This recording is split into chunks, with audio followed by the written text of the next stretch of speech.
Okay, and the last Christmas card as President and First Lady. You see it there, Melania Trump tweeting a photo of their final Christmas portrait on the grand staircase. Wow. I did notice you're not holding hands. I'm working like a ass. I know. Christmas stuff that, who gives a about Christmas stuff and decoration, but I need to do it, right? I remember when Donald Trump was running, and he talked about bringing back Merry Christmas. And since he came in, I say Merry Christmas, and I say it a decibel louder now. And I stare him down, and so should you. And I said that I'm working on Christmas, planning for the Christmas. And they said, oh, what about the children? They were separated. Give me a break. This is the season of the COVID Grinch. Also, when you hear that holiday music, Marcia, dun, dun, dun, dun, dun, dun, think, dun, dun, dun, dun, dun, dun, think COVID Grinch and be on alert. Wishing you all a very Merry Christmas. Remember the word? We started 5 years ago, and I said, you're going to be saying Christmas again, and we say it proudly again. Although they'll be trying to take that word again out of the vocabulary. We're not going to let them do that. So don't worry. Christmas isn't being canceled. Because if God can show up in a filthy, nasty feeding dish for animals, he can surely show up for you. Coward. Me coward. Me coward. Me coward. Coward. Me coward. Me coward.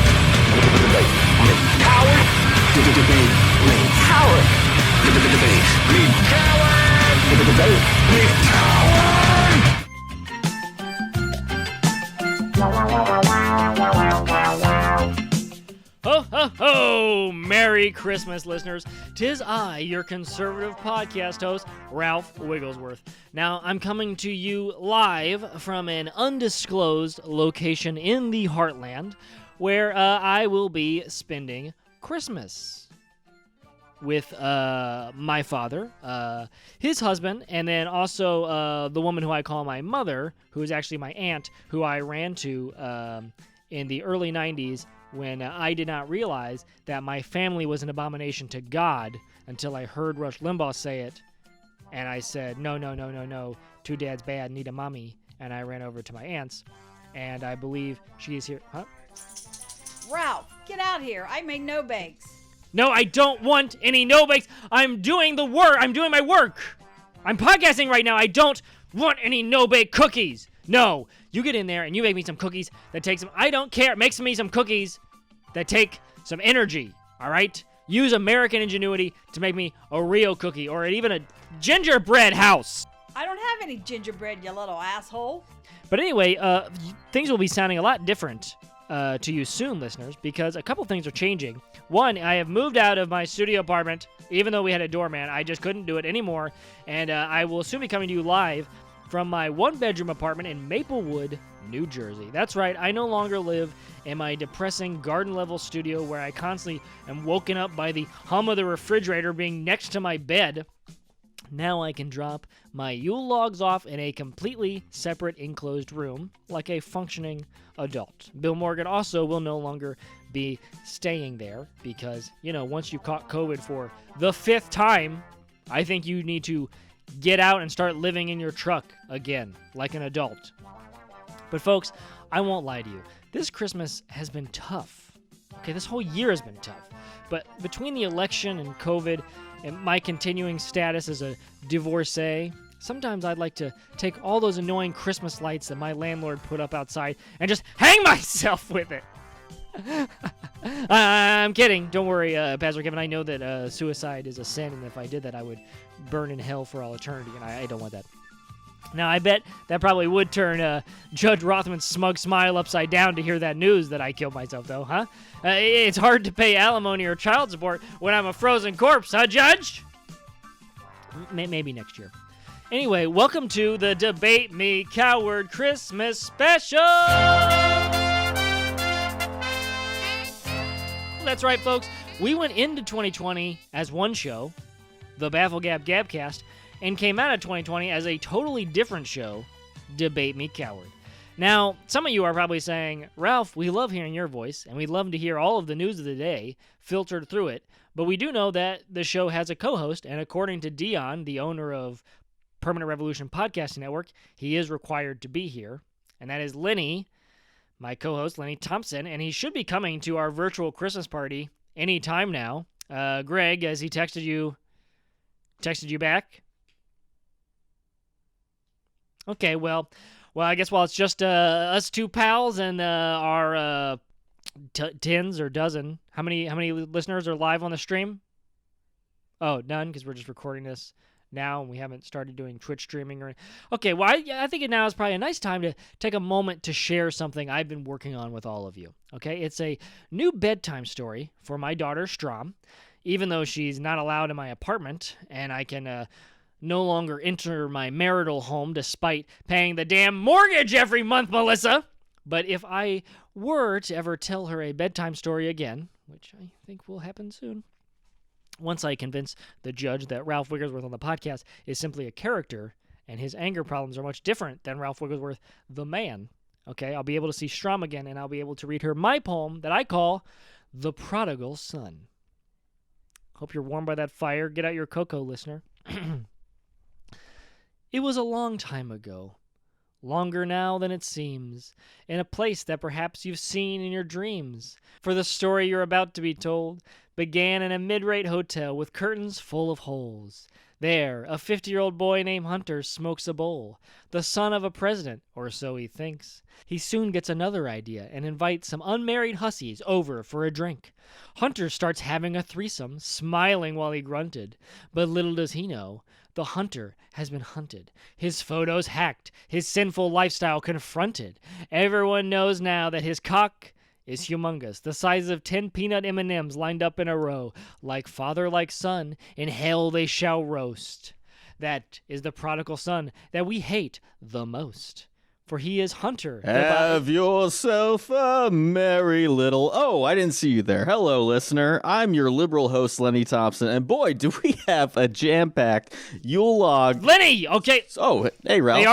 They already know that it's a Christmas special. Okay, I already did the intro without you. You are late. I'm now reading a deeply personal poem that I would love to be able to read to my daughter, Strom, someday. Oh, a poem, huh? You're a man of arts and letters now?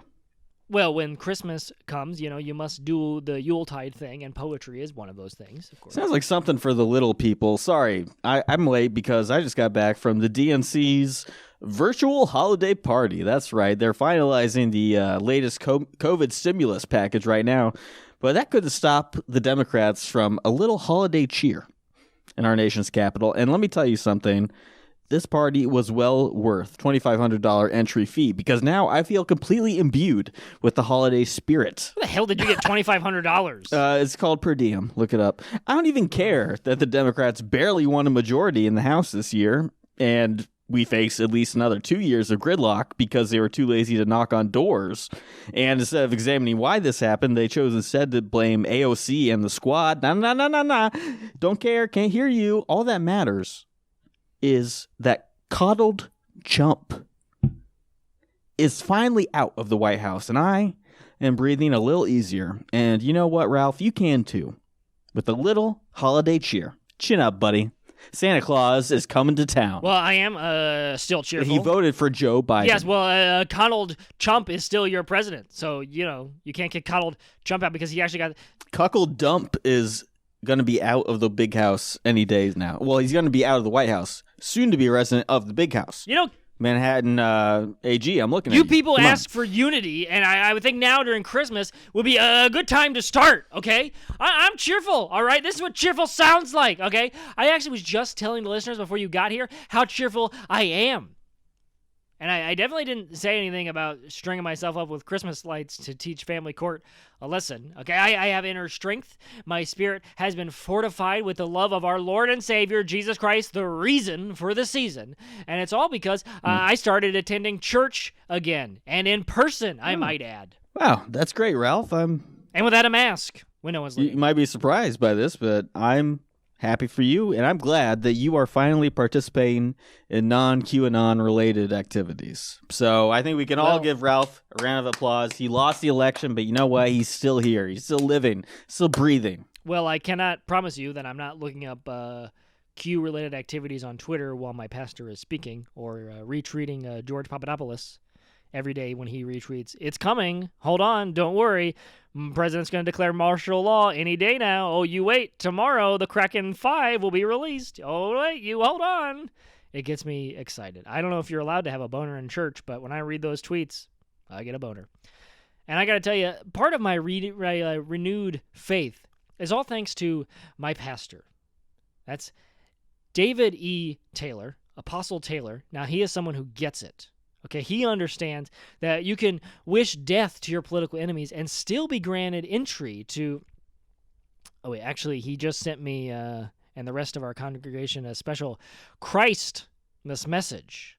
I think we should probably play this on the air. I think my new pastor, David, Pastor Kevin Suckett, I think he would actually really appreciate this. So, Greg, let's go ahead and can we play this Christmas message for our listeners so that they can know what a real godly man actually sounds like, okay? You won't hear this at the DNC's intersectionality non-denominational wintertime extravaganza, that's for sure, wherever you just came from. Merry Christmas, everybody. I'm just coming to you to let you know and to wish you a happy season's greeting, and to let you know that this is the special time where we celebrate our Lord who came all the way from heaven. He was born just to die for us. And we know he rose from the dead with all power, and he's alive today. But this is the time we reverence and we honor him for coming on the earth to die for our sins. And so this is a special time. And I just wanted to say, out of love, Merry Christmas to all of you and Happy New Year, those who are watching this. I also want to say thank you to all my supporters who have been so loving, and the support has been so overwhelming through this trial that a lot of you've seen, that deposition, those tapes, those videos that was released out on me to attack my character, that was spliced and diced, and they didn't tell you everything. They didn't show you everything, all the information. And so, per our legal team, I can't say too much about it right now, but I want you to know that I would never mishandle God's money at all. Now, you see, that's a pastor who gets it. Someone who listens to the Lord, but also listens to his legal team. I'm just glad he wished us a happy season's greetings. Thank you. Well, me too, yes. But the important thing also is that some tapes had come out that had been sliced and diced and didn't tell the full story, and that he would never mismanage God's money because, God's money is God's money, and we trust our pastor to spend it wisely, as I know that Apostle Taylor definitely did. And you can definitely tell from there that he has nothing to hide except for the things that his lawyer team has told him not to talk I got kind of dark there. At first I kind of tuned out. Well, some statements have to be retracted. There's ongoing court case, and that is only for him, his legal team, and God. And you didn't know about this before joining the congregation. All I know is that he was a man who cares and a man who allowed people to meet in person at his church and to take off our masks once we felt we were safe and no one was watching, and we locked the doors. Okay. Okay. Now, here's the thing, Lenny. Christmas isn't all gingerbread, which, hold on. Mom, how's the house coming? How's the gingerbread house? Mom, turn off the TV. We can watch It's a Wonderful Life later, but I want to have a gingerbread house after I've done my... Screw up, Ralph, or Santa's not coming. Anyway, Christmas isn't all about gingerbread and candy canes. No, not this year for old Ralph. Because if the election and COVID wasn't enough to damper my fun, then this certainly will. I just got an email from my ex-wife, Melissa, while we were listening to that clip, and now I think maybe I might have to ditch my pastor. Okay? Maybe. Okay. I'm starting to... Some of the things he was saying is starting to piece together in my head. Yeah. But I want to read a letter that I just got from my ex-wife. You mean an email? Melissa. A letter. What? I got an e-letter from my ex-wife. You're not that old, Ralph. Come on. It is a letter. When someone sends you an email, that is a digital letter. That is a digital letter. You can call it the Pony Express, too, if you want. That doesn't make it so. Well, she signed it with a signature, okay? So I think that, when someone puts, like, sincerely, this person, then that's I thought you just got this, Ralph. I did just get this. Let's hear in my email. Now, the subject line is very enticing. And now I want to read this because, I'm never a big fan of Seinfeld. The people, they just complain too much. I'm just not for a New York crowd. Okay, New Yorkers don't complain, right? Like, that's what we're known for. The non-complainers. Well, I'm not a New Yorker. I'm living in the heartland, and I'm in the heartland now, and I've never felt so at home. I wish I could leave show business and just come back here and be a simple Walmart shopper again. Okay, but anyway, Seinfeld did have a thing on their own holiday, the Festivus, where they have the airing of grievances. That was a very important part of Festivus, and I would like to read this letter from Melissa because I got some grievances I would like to air out, okay? Now, the subject line is enticing, and it says, urgent this Saturday, but I've known my ex-wife long enough to understand how she gets attention, okay? So, urgent, okay? This isn't about the new P.F. Chang's in Lyndhurst, okay? I can assure you that right now. Now, it just says, Ted and I are going to Hempstead this Saturday to exchange your little gift for Ralph Jr. I can't believe you would buy an assault rifle for our 7-year-old child.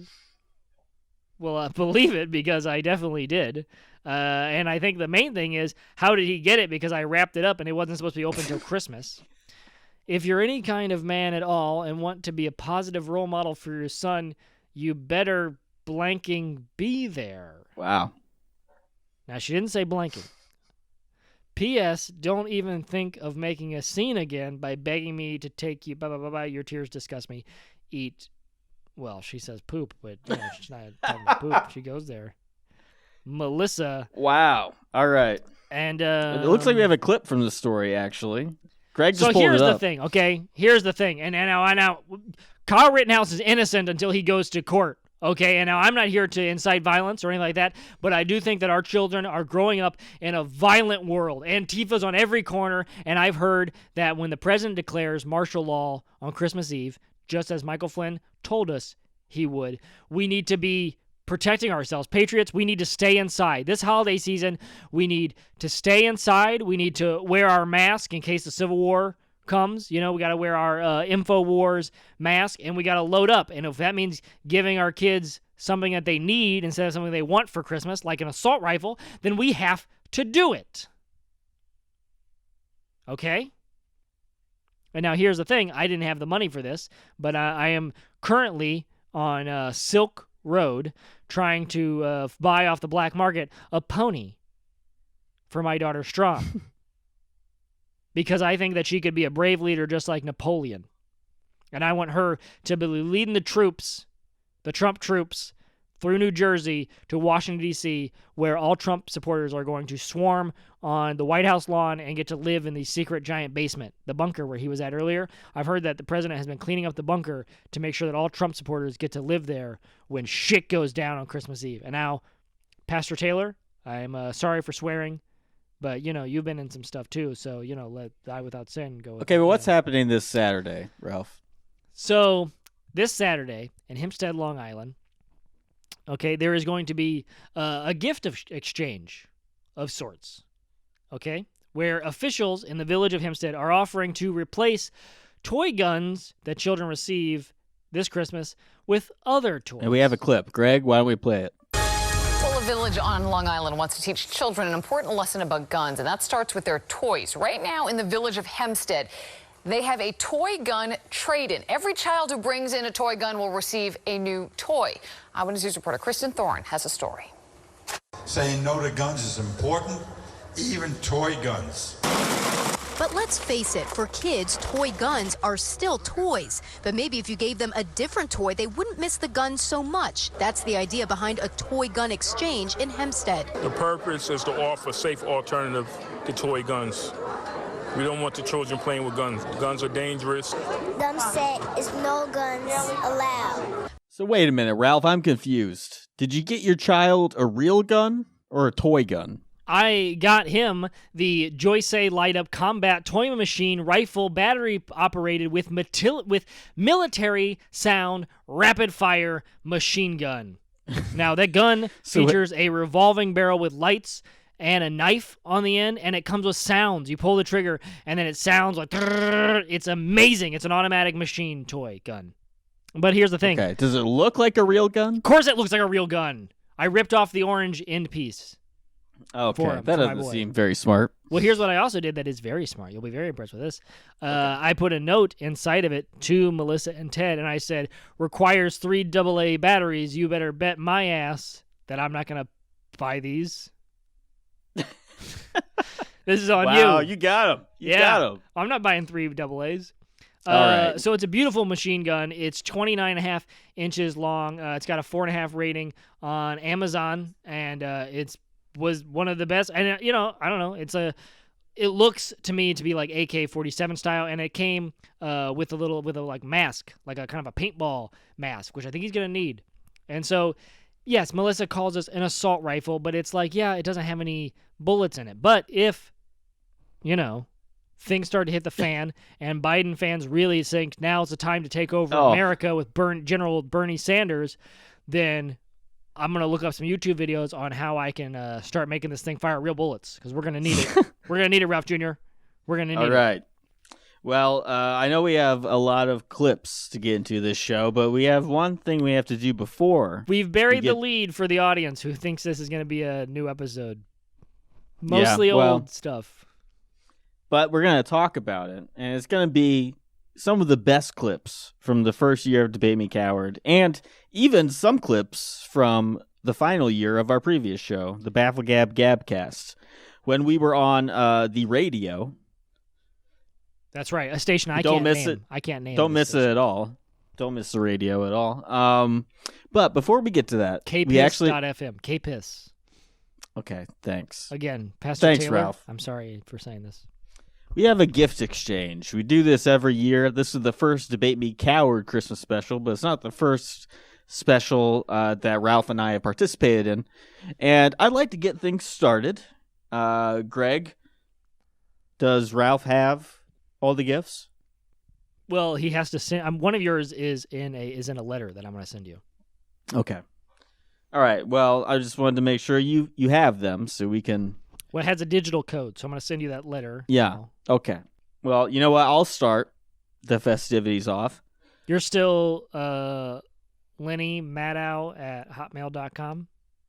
Yes. And thank you for saying my email out in the air. You know what? Why don't you open a gift first? I was going to be magnanimous and, take the first offering here, but you know what? I think maybe you should, Ralph. Fine.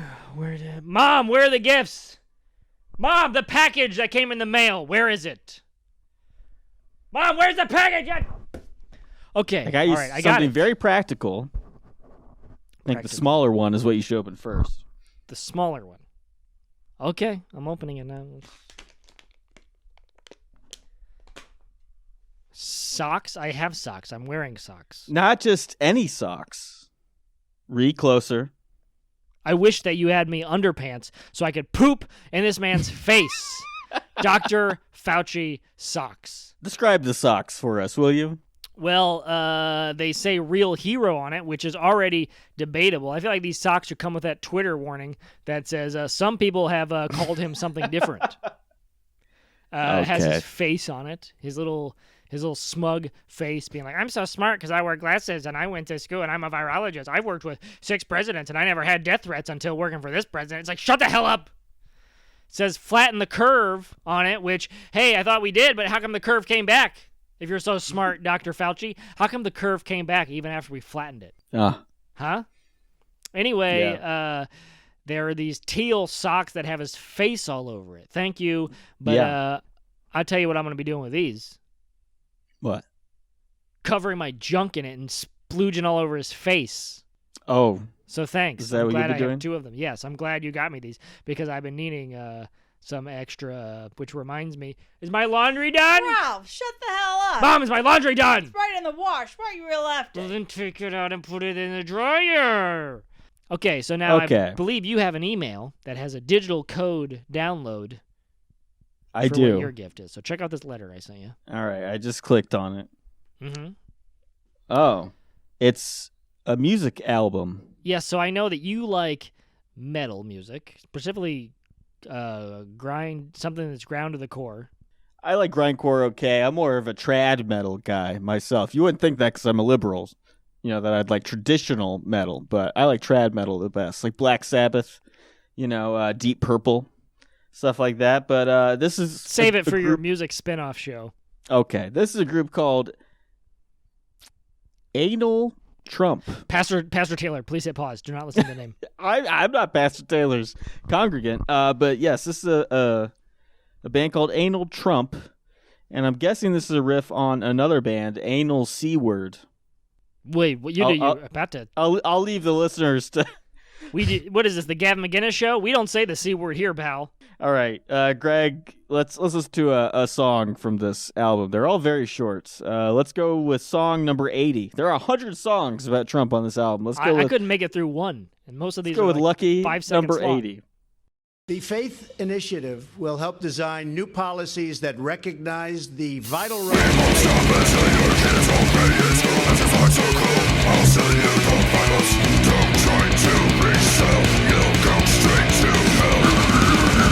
I moved on her like a bitch.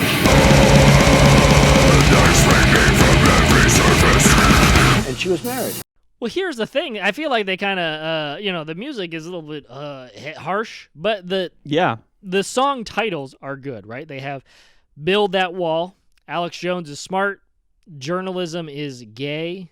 Is this an anti-Trump band or a pro-Trump band? PTSD is gay. Breastfeeding is gay. Ted Nugent is cool. Okay.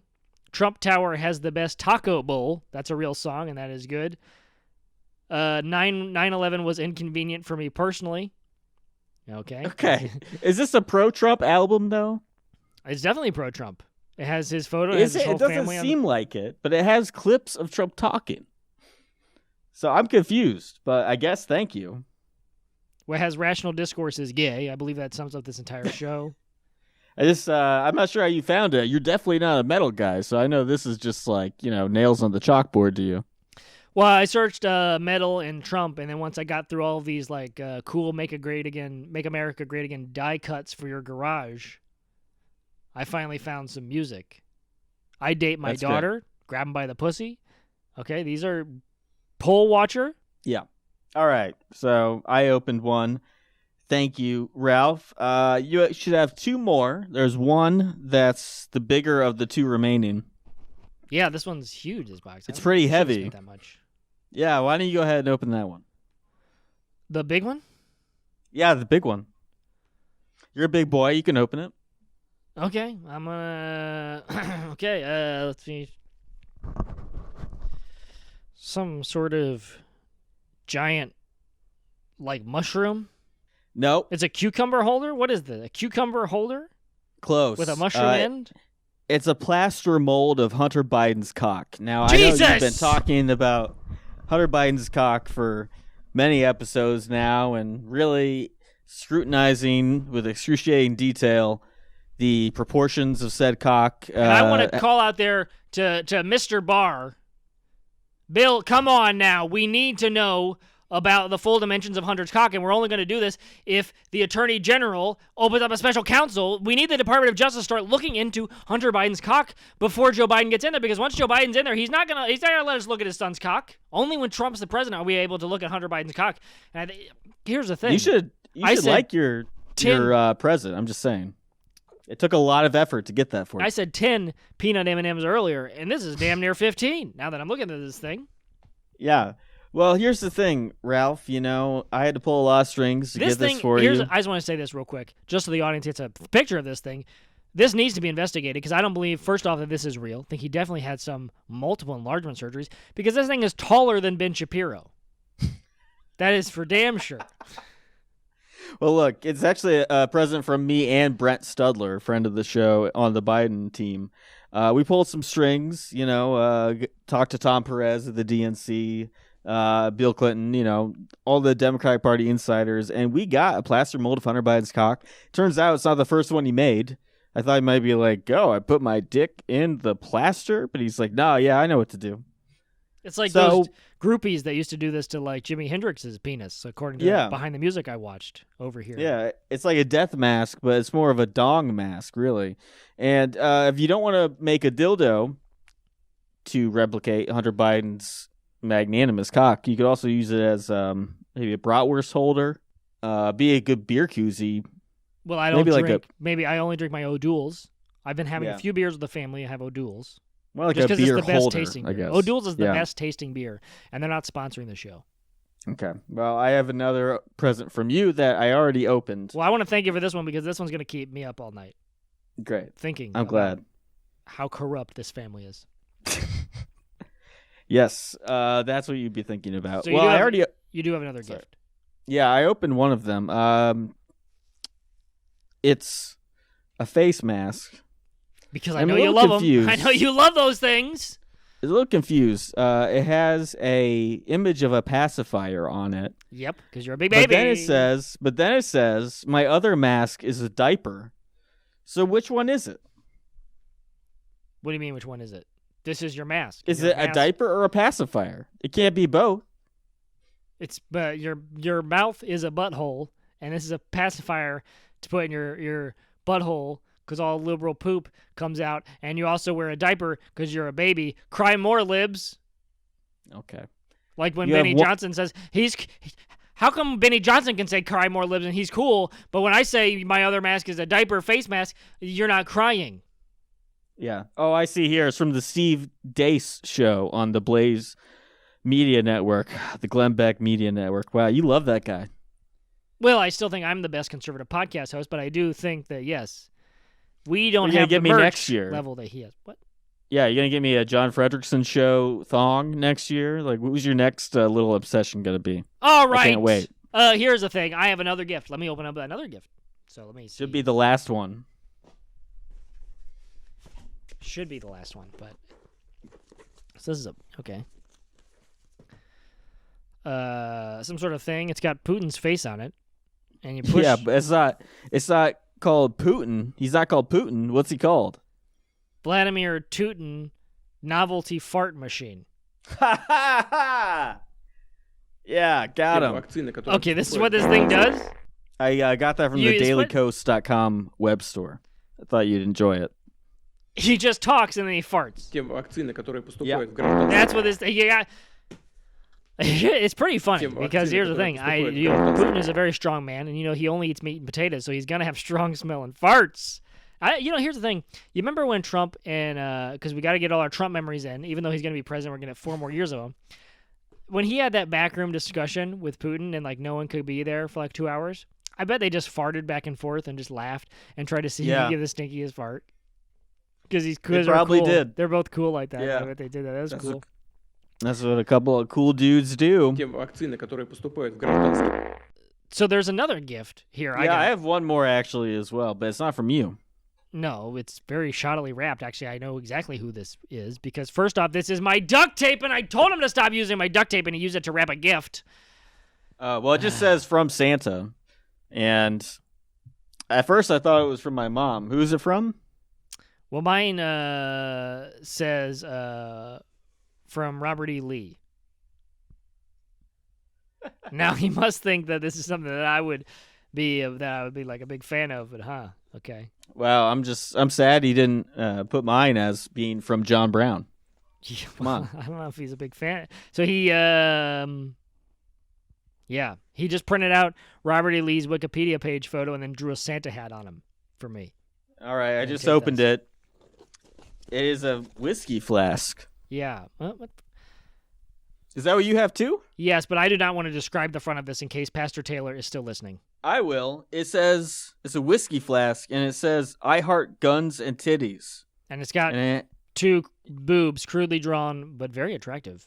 With guns. Boobs. I'm gonna put this kind of hanging off the nipple. Yeah, the nipples are just like in the trigger hole. Yeah, it's like if I don't know if anyone's ever shot a gun with their nipple, but that is exactly what's happening on the front of this. I heart guns and titties. I'm sorry, Pastor Taylor, but this is from Bill Morgan, I reckon. This is from Bill. This is definitely from Bill because this is my damn duct tape. All right. Thank All you, right. Bill. We're going to go to a break. I think we have some actual ad money. That's right. To get to. And then when we come back, we're playing nothing but the hits. And now I do want to apologize to our listeners because this is honestly the best this show ever was, is going to be these clips. And now I wish we could do a best of any podcast because I think that would be a really good show if you listen to the best clips of any podcast that happened this year. But unfortunately, we can only deal with copyright laws with the clips from our own show. So we're going to be playing best clips from our own show, and this is as good as it ever got. Yes. When we get back, you are listening to Debate Me Coward. But earlier this year, you were listening to Bafflegab Gabcast. So, pretty crazy. What a year. Huh? No one saw that coming in 2020. We'll be right back. This episode of Debate Me Coward is brought to you by Cash App. I bet you've been thinking a lot lately. You've probably been thinking, hey, if the government can give me $1,200 now, why can't they just give me money all the time like Yang Gang said? Or, hey, if my landlord can make it without my rent for the month of April, then why can't he just always live without my rent? Or, wait, the government can just ask the Federal Reserve to dump $4 trillion in business loans to help boost the economy? That's right. In the past few weeks, it's become incredibly clear to everyone that money isn't real. A fact that used to only be known to stone college kids is hitting the mainstream. Money is just paper that we give value to. It's not even backed by gold. What is this stuff? It's money. It's the ball and chain that keeps your existence tied to a cold, dark reality where you're defined only by the undervalued exploitation of your labor. That's where Cash App comes in. The money that you think that you have, the ones and zeros in your online banking account where the direct deposits from your freelancing gigs go, is all you're worth. But sometimes you have to give those ones and zeros to someone else, like a friend who broke quarantine to sell you weed. You need weed, he needs money, but no need to touch that dirty paper money anymore. It was useless anyway. Use Cash App and stay safe. Uh-oh, don't look now, you have no more groceries. So you order a pizza. Now you need to tip the delivery guy who's out in this mess busting his ass. Cash App. Now you got pizza, what are you going to watch on TV? Time to spend $19.99 to stream Birds of Prey on demand. Cash App. Uh-oh, now you got horny, so you had to buy a cam session to support your neighbor who's a sex worker that's hitting hard times. Cash App. Now you fell asleep and woke up and it's already April 1st and your landlord's not one of those, it's cool, just pay me later types, so you're gonna have to spend the last digits in your account on rent. Cash App. Uh-oh, now you overdrew your account and you owe the bank an overdraft fee. Cash App. Now you're so fucking pissed at the bank that as soon as you get your $1,200 check from the government, you're gonna use it to go out and buy a $1,200 guillotine. Cash App. Now you gotta buy flyers to tell everyone that the revolution starts Saturday at noon by the bank where we take over the place and steal all of our money back. Cash App. We're gonna drag the rich out of their homes and take their heads. Cash App. Uh-oh, now you took a bullet from the police right to the chest and your last dying breath is to tell everyone to support your grandmother's hospital bills on Kickstarter. Cash App. Money isn't real, but being poor is. Use Cash App. Welcome back. Now, here's the thing. I think I speak for most Americans when I say I did a lot more praying in 2020 than I expected going into it. Right? Not me. Well, and wearing a mask is a way that a liberal prays. Okay. Okay? I think that, being a pussy about the outside world All right. is a way Okay. Where's your mask now? I'm at home. Greg, put Genius. his video on and let's see if he's wearing his mask. Okay. My webcam's broken, so you're not going to have any luck with that. Okay. Well, we did actually get a religious leader this year, someone new who we didn't know we needed, but we really did need him. And then it was Father Tim. Now, I remember back then I said that if Trump loses, I would probably give up my life of being a political commentator and join a monastery in Ireland. Oh, why aren't you doing that? Because Trump hasn't lost. Okay, so you wait. So we gotta wait till January 20th for you to move to Ireland. No, because we'll know before then. We'll know when martial law is declared on Christmas Eve, and then on January 1st, it'll go to the Supreme Court, and then Amy, who we put there and we gave her a damn job, is going to say Trump is the president, because that is why she was added there, unless she forgot about that deal. Let's listen to Father Tim explaining some questions. He was on a TikTok Hero, and let's listen to him answering some questions from his TikTok fans.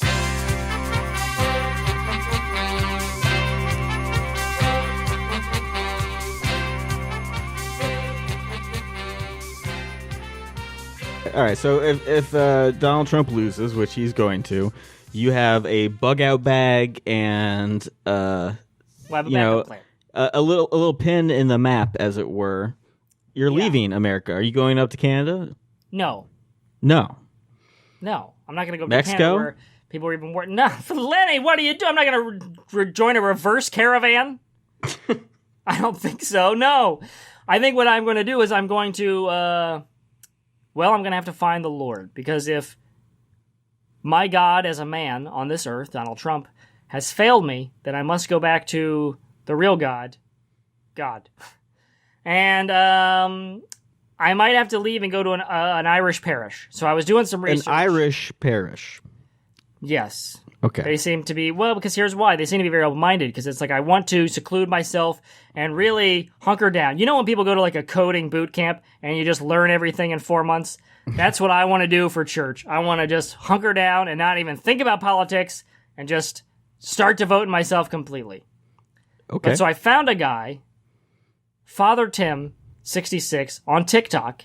Now, first off, I was trying to find out, is TikTok real? Because I didn't believe it when people started talking about all these TikTok kids booking all these seats at the Tulsa rally. Turns out TikTok is real. And that's where I found Father Tim, and he answered some of my questions. One of my first questions, are you allowed to be horny if you're in the parish? And Father Tim, he gives it to me straight. You're allowed to be horny. Greg, play the clip. Hey there, it's Father Tim. I've been getting a few questions now. Well, this one is a bit challenging. They asked me, they said, Father Tim, do you ever get horny? I say, hey, that's a tough one, because I tell you what, some of the women that I see on TikTok, just to cut to the chase, yes, all right, I do. So then, Lenny, I'm allowed to be horny. That's good, okay? Here's the other thing. You're around a bunch of ladies. What about the nuns? How does he feel about the nuns? Are they, all they're cracked up to be? Father Tim, so the question is to me, do you like nuns? Well, of course I like nuns. I have to like nuns.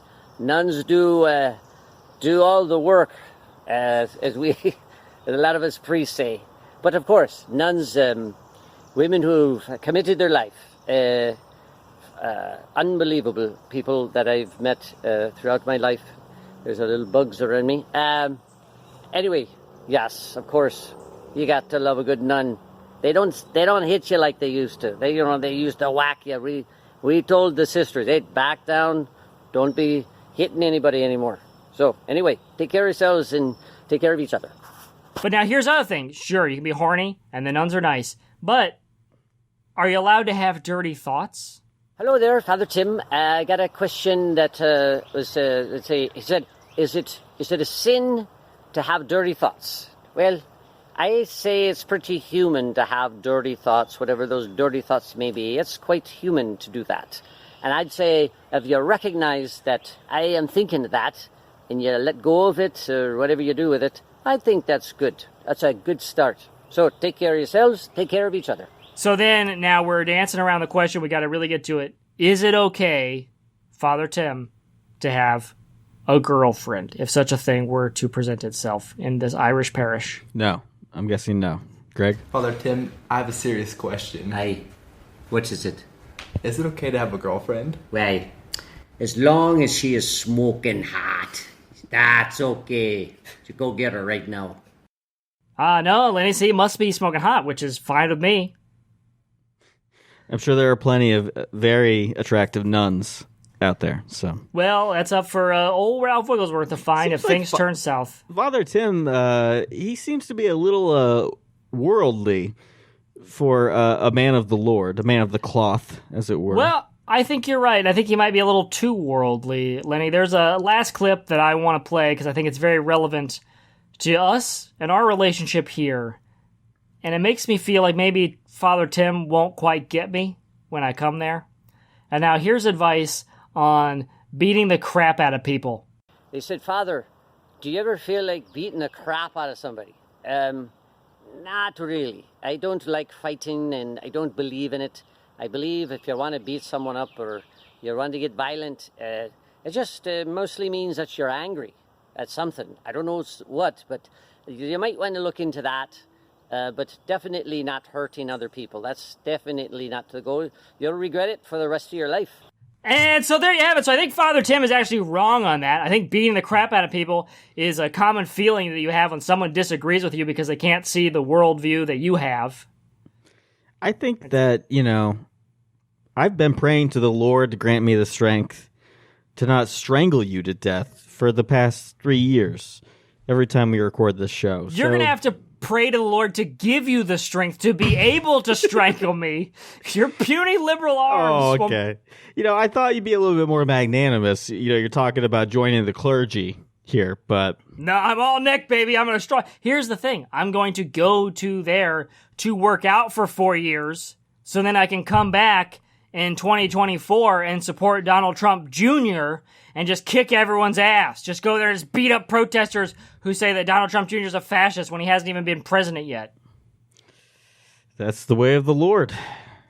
Jesus Christ would approve.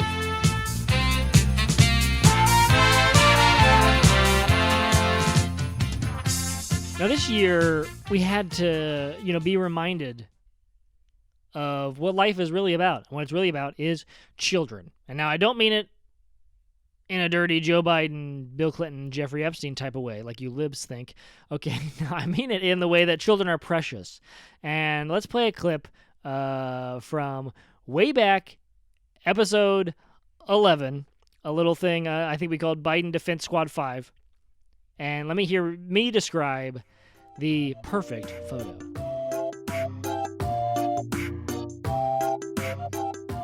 Now, you might not understand this, Lenny, because you don't have any children, so you don't know what it's like to care about the future and to care about another life. Okay, well, I have a calico cat, so I can care about some things. It is not the same. I know sacrifice. You haven't cleaned a litter box. If you say you don't, that's not a sacrifice to clean a litter box, clean literal shit from a little fuzzy animal that lives in your house. Well, I disagree. Well, I don't know if you've ever gone out late at night I've bought dozens of diapers for my daughter Strom to come home for Melissa to then change. Strom. What? Oh yeah, how's little Strom doing? I think that she's doing fine. Well, I can't wait until his little brother Richard Hess comes down the pike. I do not think that Ted and Melissa will be having any further children, but I tell you this, they got their hands full, doing the homeschooling right now. So they're doing a lot about that. He's teaching her a lot. Your ex-wife, I mean. Anyway, let's continue. You have a segment, the children of the future are tomorrow today with single father Ralph before Wigglesworth. we get too distracted about my personal relationships, let me talk about one beautiful child who is not my own, but I can still recognize beauty in other children. Now, Lenny, how does one define a perfect photo? A perfect photo. That's right. It's tough. Rule of threes, that type of thing. How do you make a photo perfect? I don't know. Maybe you're captivated by the brutal contrast and the biting political undertones of Jacob Riis, or perhaps your artistic praise is reserved for the lowly department store photographs of old. Me?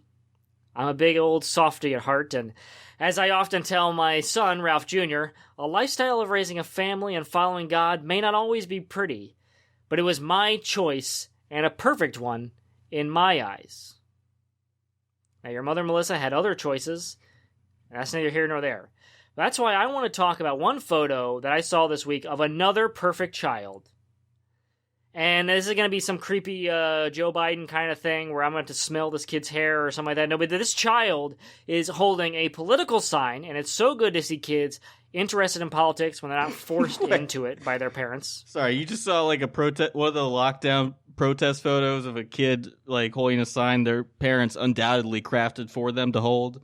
That's what this is about? A beautiful child, and there's no way their parents helped him with the sign. Okay? Well, describe the sign. Let's hear it. Because this is an audio-only podcast, unfortunately. First, I want to describe the child. A beautiful, beautiful, innocent smile of purity that looks up at her father and says, "Daddy, why can't I go outside and play?" And the daddy has to look down and says, "Because our governor has become a fascist police state overnight, and he is holding us against our will inside." And so then the mother is looking off sweetly, at such a, wondering, how did I marry such a smart, intelligent man to break down our world to our daughter? What? I was just going to say, I like the little mask she drew that she has crossed out, like a big, no parking sign, but with a mask. To the sign, yeah. Sorry, I keep getting caught up in my own fantasy. Anyway, beautiful, long, straight brown hair from a little girl who's so pure. She's a post 9/11 child. She doesn't even know about the 2008 housing crisis. She's new to the world. A Donald Trump presidency doesn't seem weird and out of place to her because this is the world she's growing up in, the world that she will know and carry on with her into the future. Terrifying. And so now she is encapsulated how wacky our world has become, because we have to see things through a child's eyes to see how pure what's going on around us really is. We get the fog of day-to-day and everything so politicized now, Lenny, that it's hard to just cut through the BS. So she's holding up a sign that she made, and it says, "Take your mask off, because God's got you covered." Wow. Gotta say, I would go on to the next story. You can, but Greg, you want to just play some technical difficulties music? I'm not a doctor, but I'm pretty sure you should wear a mask, folks. Not if your healthcare plan is God. Here, if I was running against Bernie Sanders, I would say Medicare for all. I already got it, pal. His name's Jesus Christ. Man. Well. Now, it has a photo of a mask crossed out, so you know exactly the type of mask. It's not like a football mask. You can still wear a football mask. It's these damn N95 masks, and, we have to wear all the time now. Wow. I didn't think that we'd be able to accurately describe a photo on a podcast, but I gotta say, you nailed it. Try that, Pod Save America or Joe Rogan. Is that worth $100 million? I think so. Anyway, she's looking at the sign saying, wow, what a beautiful thing I made. And it is beautiful, and hats off, hero of the week, this random girl.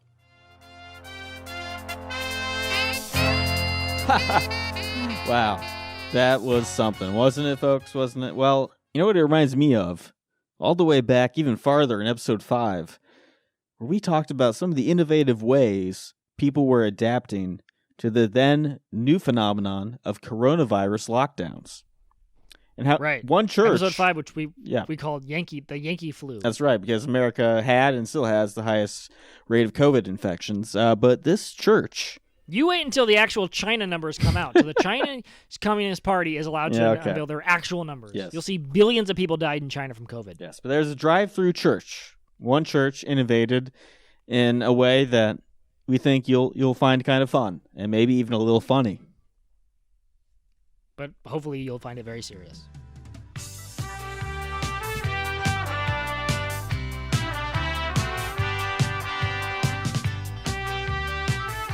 Because what I've been doing is I've been going to church every day. Going to drive-in church. Now church. Theater? Well, so drive-in movies are sinful, but drive-in church is a way to do it that is actually positive and for the Lord. Okay. So I got this from a church in Ohio. Okay. Now, what they're doing, this is a real church in Ohio that is doing a drive-in church worship service. And we have a guide for that service from Twitter. It's a screenshot of a local news segment. Right. So I've been trying to push this on my Pastor Kevin. So far, he's not taking it. He won't even do a Facebook Live. He says that's for the devil. Now, so the I've question been going, is, how do you do it, though, Ralph? How do you do it? If you can't be there to worship in person, how do you do it with the car? What you do is, for one, you can ignore those billboards of Billy Idol that says, don't let your car run idle. And you can have your car running the whole time. Yeah. So have your car running the whole time. Put your parking lights on. Says, I'm ready to worship. Parking lights on, ready to worship. Yes. Honk. That means preach it. Amen. Right on. Preach it, brother. Preach it. So left turn signal. I like to ask forgiveness for my sins. I have sinned during quarantine. Why is it the left turn signal that has to ask forgiveness? Because it's dirty and unclean. It says... What about the right turn signal? Left turn signal says, I rented Birds of Prey on demand, and then I had a wandering hand, and a sin was made. No, the left turn signal rented Vanilla Sky on demand and took mushrooms. I would never, unless I'm making a pizza. Right turn signal means I'm raising one hand in worship. Oh, okay. You get to raise your hand. Great. Yes. And so in case other people in the cars can't see it, maybe things are fogged up because things are getting so heated in my car because I'm bouncing around and giving a little worship on, singing my songs. The hymns, as they're called. Okay. What about the headlights? Wait, so the headlights are if I'm singing along. That's when I'm singing the hymns.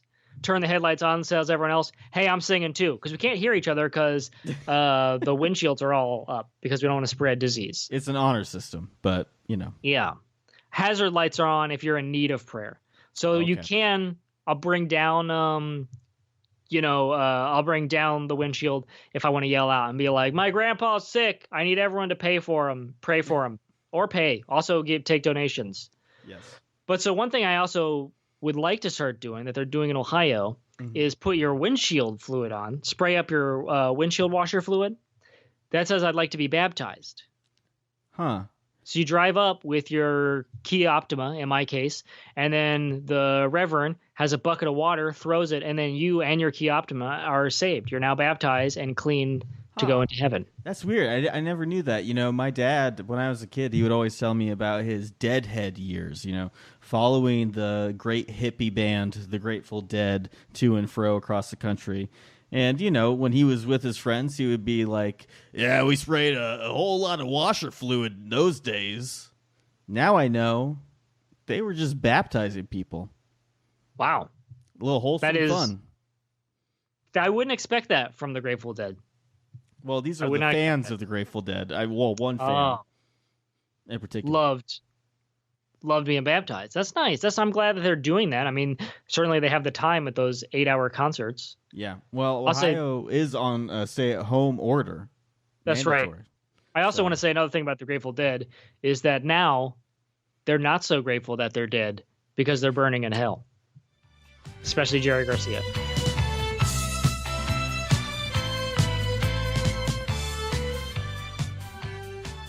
Now, each year on our podcast, the goal as a political commentator is really to get a burn out there that just is viral and people are just always saying it.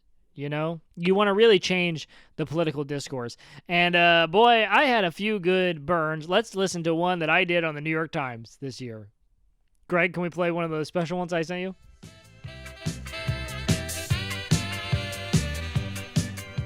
Patriot prayer is not Antifa. Antifa is Antifa, so you should be afraid of Antifa.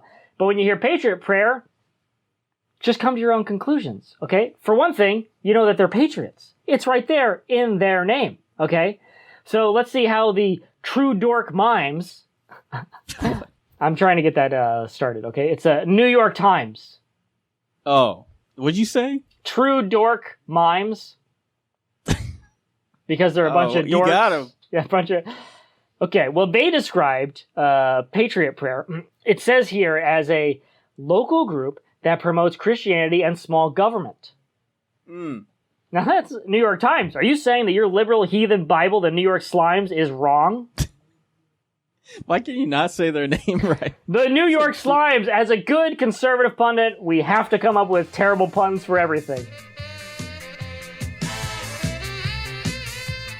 So, okay, Ralph, I just have to say, that's one of the lamest burns.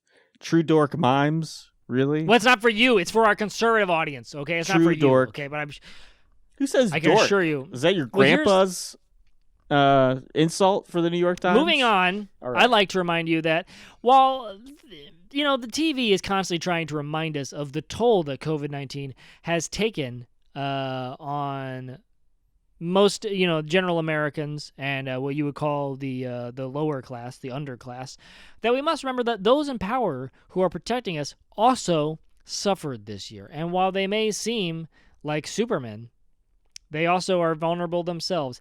And I'm talking about our president. The commander-in-chief, still our president, never going to stop being our president as long as I have something to say about it, and as long as Rudy Giuliani has something to say about it, and as long as Sidney Powell has something to say about it, and as long as we can push this to the Supreme Court, and then they can have something to say about it.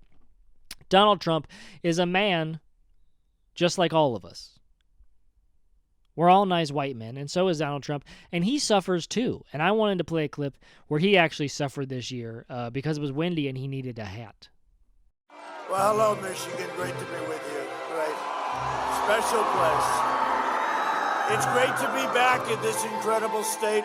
Nobody told me you're going to have 40-mile-an-hour winds today. Would somebody give me a hat? Will you please give me a hat? I got all these hats. I'm the only one without a hat on. Get me a hat. They'll get it. They'll go into that big, beautiful plane. If they don't have a hat in that plane, look at that. She said, Boeing 757. It's a beautiful plane. Look at that stuff. Get me a hat out of that plane. Because my hair, I don't know about you, but it has to be perfect. I don't know what the hell they gave me, but I'll take some more of it right now. Wow, what a weakling. Because he needs a hat? Folks? He needs a hat. This, yeah, well, that there's your comb over tolerant is left. it's not insulating his head. That much is clear. Well, you remember also it came out this year that it's all like one long hair, like a cartoon, and then he wraps it around his head. To Yeah, keep it comb warm. over. No, it's not a comb over. It's because he has a super strain of hair that they have to wrap around. And It's a super comb he's over. a beautiful blonde man. Anyway, I believe you have a clip that you would like to share, Lenny, from one of your metal guys. I mean, it's not my clip. I'm not talking in it. It's actually you It's a talking. very uplifting story. Seems like a lot of these clips are highlighting you and your contribution to the show. But I'll say it. So I'll say from it. You're episode wasting 11, everyone's time by even being here. You're getting in Ralph's way? Is that what I believe? It's not Ben Shapiro in some dumb liberal show, right? It's the Ben Shapiro show. Right? The It's not Mark Leniacs, Levin. the Lenny Thompson Leniacs might take. Let me ask you umbrage something, Lenny. at Do you that. think Hannity had more ratings now versus when he was Hannity and Combs? I have no idea, Ralph, because I don't watch TV made for 5-year-olds. All right, I watch real adult TV like the New York Times. You show me a 5-year-old who's watching Hannity, Well, when and they had a he's my show, best you friend. know. If you can show me a 5-year-old, Okay. then I'm best friends with that 5-year-old. We're hanging out. I don't care if his All parents right, allow it look. or not. You think that this clip we're about to show or play for the listeners is some good news. That's how it's described good here. news. Some good news. Thrash metal drummer awakens from coronavirus coma. Doesn't think Satan is that cool anymore. Well, I would beg to differ, but Greg, let's hear it. Christmas tree. Christmas tree. Merry Christmas. Christmas tree. You know, the coronavirus has brought a lot of tragedy to people's lives. These are not good times, contrary to the leadership we see from the president. But there is one good story. You would know it from reading the New York Times yesterday, where they had the list of 1% of all the Americans that had died and little facts about them, which I thought was nice reading the facts if you ignore the fact that they have died from coronavirus. But here's a positive coronavirus story. The thrash drummer for the thrash metal band Death Angel was in Europe for a tour in early March when the outbreak went global. Now, I want to skip ahead a little bit and I don't want to bury the lead here, but he tested positive and he spent 12 days in a medically induced coma. This is the drummer of a thrash metal band called Death Angel. Right. Yes, okay. Just want to make that clear. Yes. So you can draw your own conclusions on whether or not you think they're on the side of the Lord or not. Okay? So he came back. He woke up on March 30th. The medical staff couldn't believe it. They were ecstatic because it was such a success story. Now, here's where things take a turn.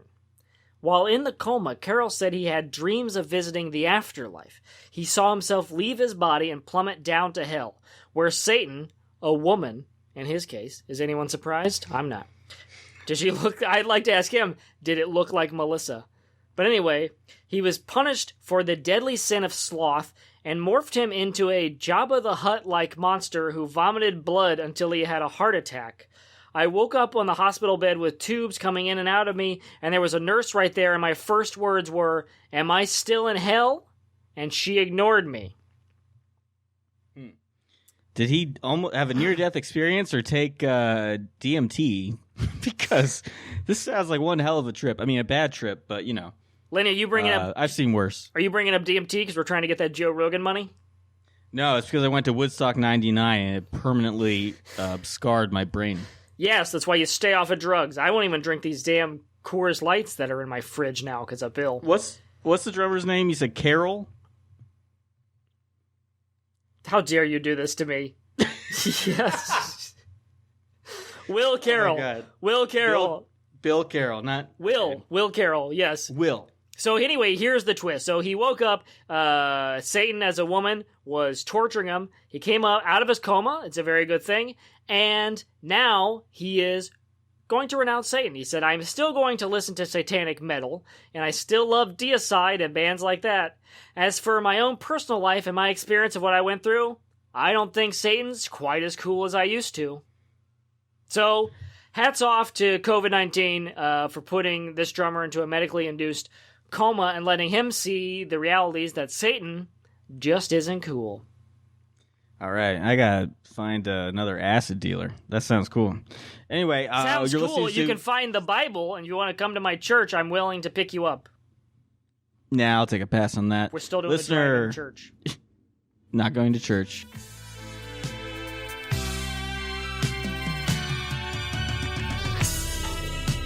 Are you a college administrator looking for a new way to attract high net worth students?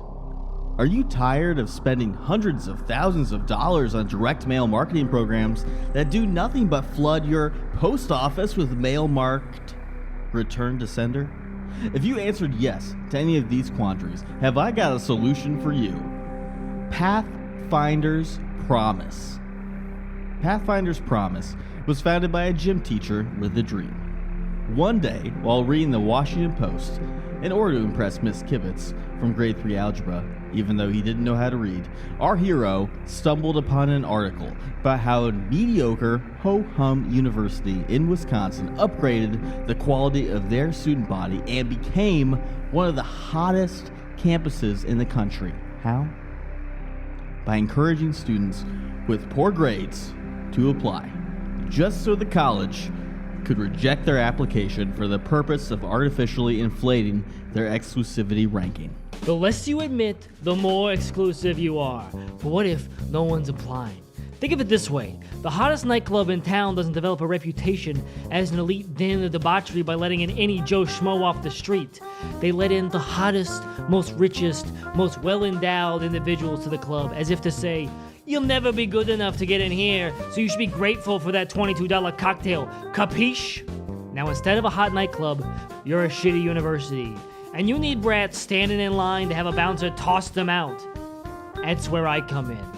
And let me just say, it's actually very easy for a man like me to infiltrate these communities of high school brats. Because for one, I'm a gym teacher, so I'm already cool with them. Two, I got a mustache. These kids are jealous as hell of a strong mustache.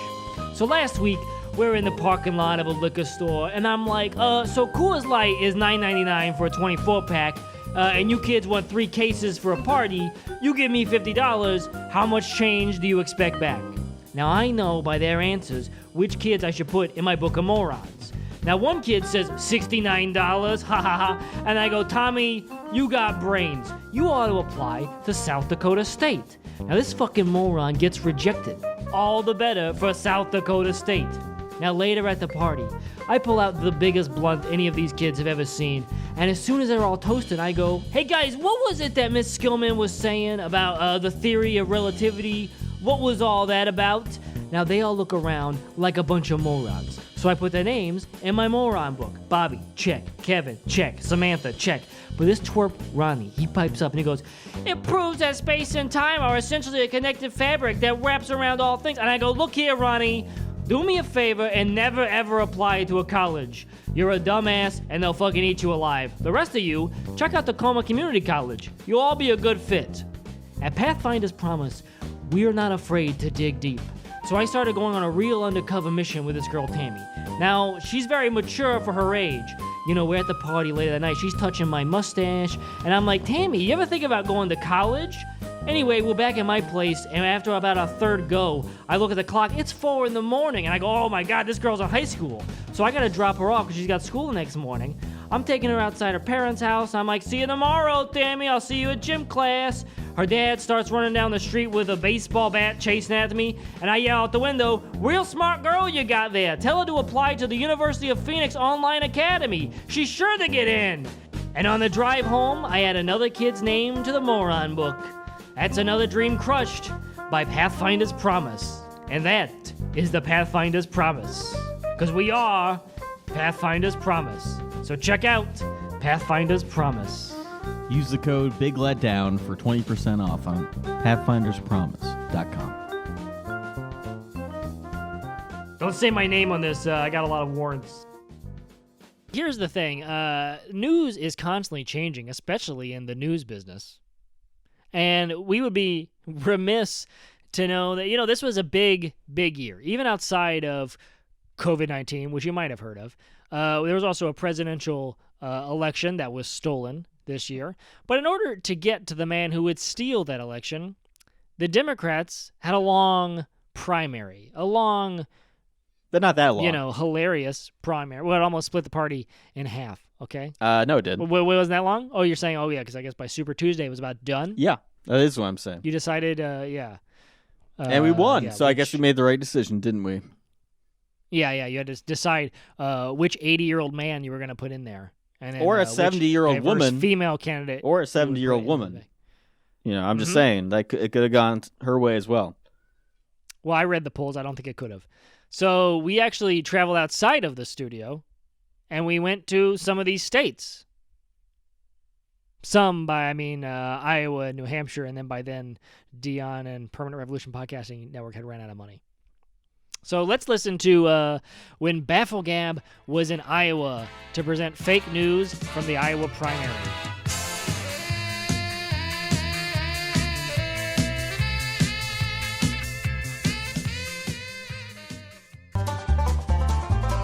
And now for some Iowa facts.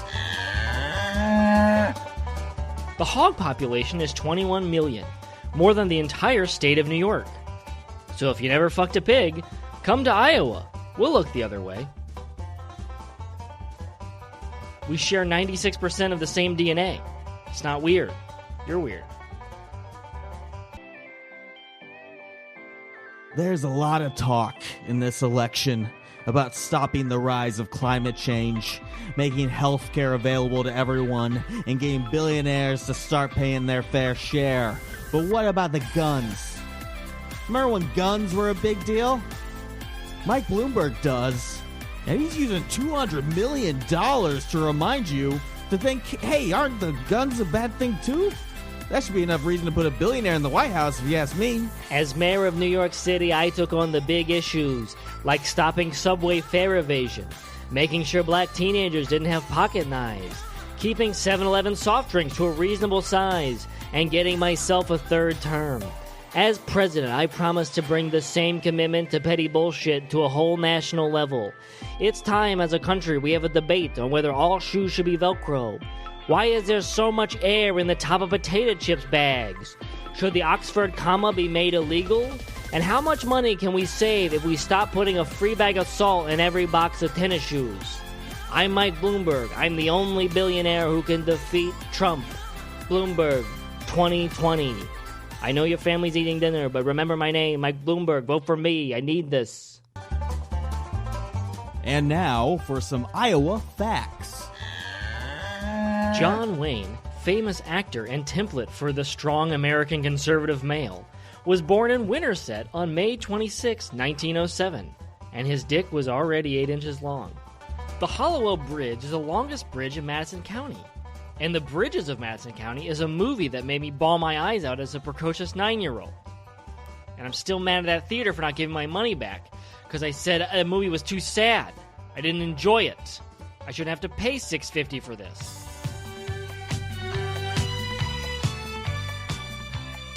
Now, back in these days, you may have forgotten that Bernie Sanders was actually a very popular candidate, and well, I think most people will have forgotten now. Now he's just begging to give everyone $1,200 so he can buy a new Grateful Dead vinyl box set that he wants.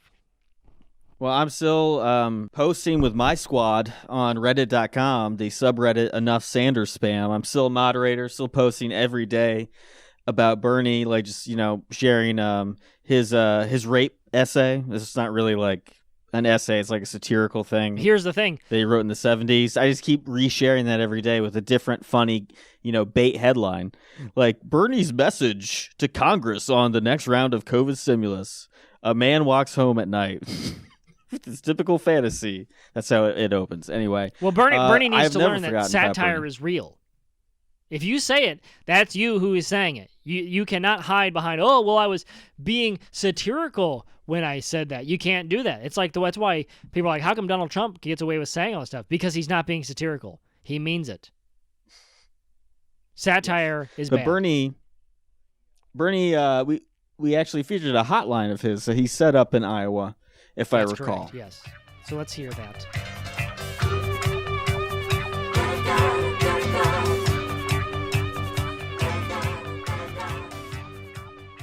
Not only is Bernie's team making calls on behalf of him, they're also giving money to his campaign by calling Bernie's hotline. The Bernie they so beloved set up a hotline where for 27 cents a minute, you can hear his voice.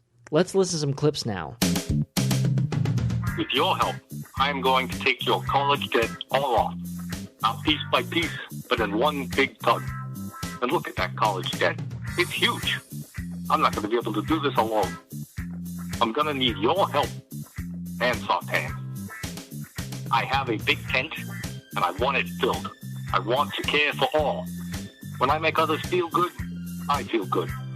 I will never turn away any man, woman, gay, straight, trans, all are welcome in my tent. Because caring for people makes me hard as hell. I'm serious, look at this thing.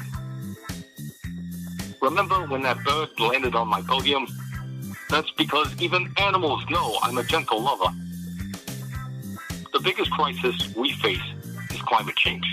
It's not just me, it truly is getting hot in here. And I need you to take off all your clothes. It is so hot, I'm gonna take my clothes off. Your wages aren't the only thing that's gonna rise in a Sanders presidency. We're gonna tie up the billionaires, bondage style, and then fuck them. With their consent, of course. I'm not a monster. Jeff Bezos will wear one of those chastity belts that doesn't allow you to get an erection. He can get an erection when he starts paying his fair share in taxes. We must put an end to Donald Trump and his constant kid-shaming. Adults can do whatever they want, even if that includes one and possibly two fingers in the rear.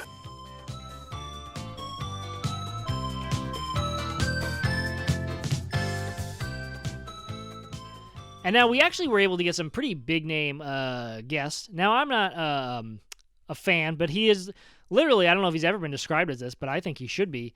He is the Democratic Party's Goebbels. He's literally Joseph Goebbels, in that he is able to, he is a mastermind at what he does. No. At what he does, he is a mastermind. No, he is you know what, Ralph? He is married to a Republican. His wife is a Republican strategist. We're talking about James Carville, the man, the myth, divorce his ass and get a real man. His name is Ralph Wigglesworth, and he's now in an undisclosed location in the heartland, and he is horny and waiting. He's the bucking bronco from the bayou. That's right, yes.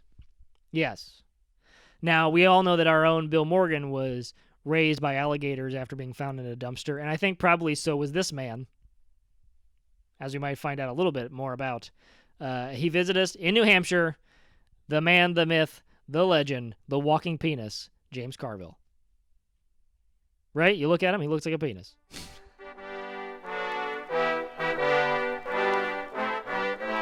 I can assure you that if New Hampshire gets behind this, if we close this, if we do what we have to do, this is what you're going to hear on Tuesday night.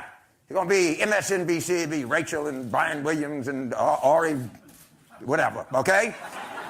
And they said, well, here we are. We got our analysis here. It looks like Bernie Sanders and Mayor Pete are kind of locked in for first place, Warren's in third. It's a little... somebody recheck this. These Michael Bennett numbers seem to be a little bit out of kilter. Let's go funnel cake.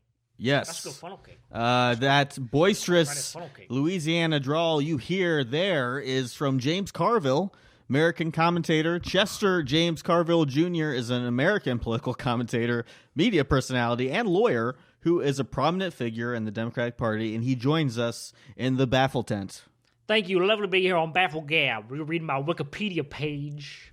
Yes. I always want to thank you, sir. Well, because Google Instant Profile. We're not that involved. not fancy enough to click on the link. Yeah, I just want to basically. say, sir, I want to thank you because you made it possible for a fat guy who loves McDonald's to be able to make it to the White House. And I got to say, as a political analyst, I don't know if Trump could have made it without having Clinton pave the way. Okay, a horny McDonald's guy who let's loves not McDonald's. insult our guest. Please. I mean, things change all the time. So I'm out here and I'm trying to get the word out for Michael Bennett. I don't know if you boys have voted in the primary yet, but if you haven't, maybe you could consider We're voting from for New him. York. We're not. Yeah. Well, I got to tell you, from New York, you want to get rid of Trump.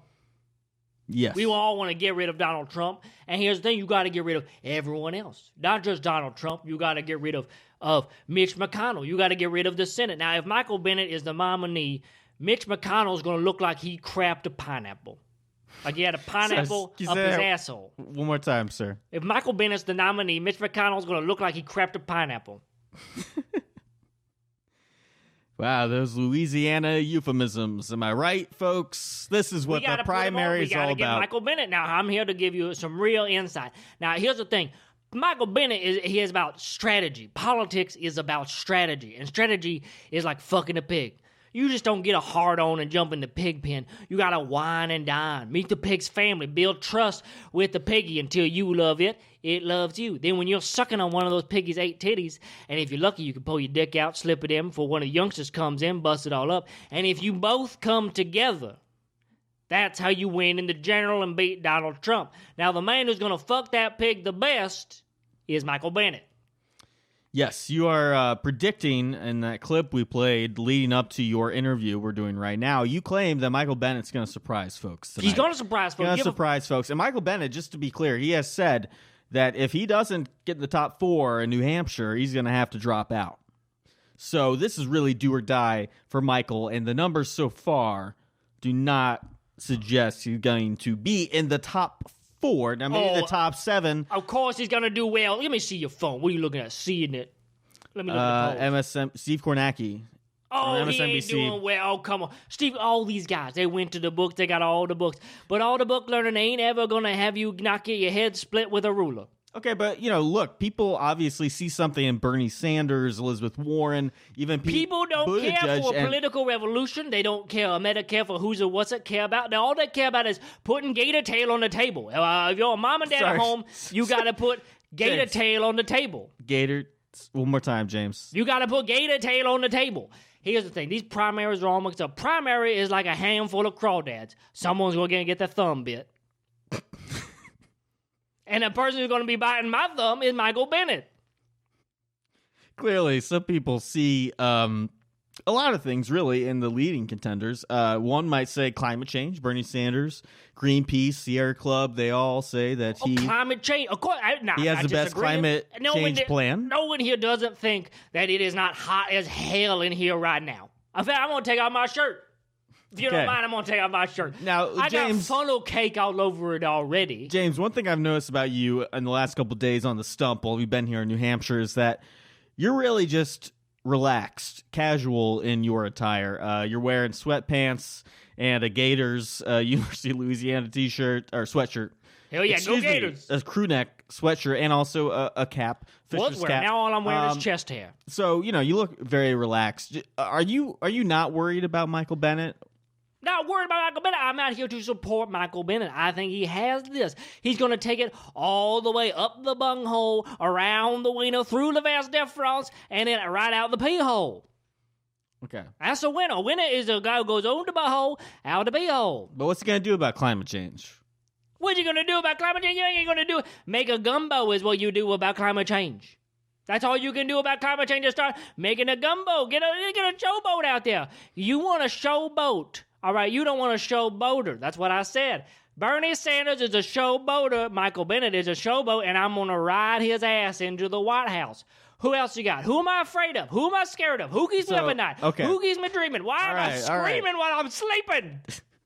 So why do you think Michael Bennett's the guy to beat Trump? Why not, say, Mayor Bloomberg, who is very similar to Trump and is a real billionaire? All I got to say about Michael Bloomberg is all he cares about is soda pop. Michael Bennett doesn't care about taking the soda pop, because you know who likes soda pop? Your kids that just want gator tail on the table. Now you're taking away soda pop, now that you put gator tail on the table. That's before or after you crap a pineapple.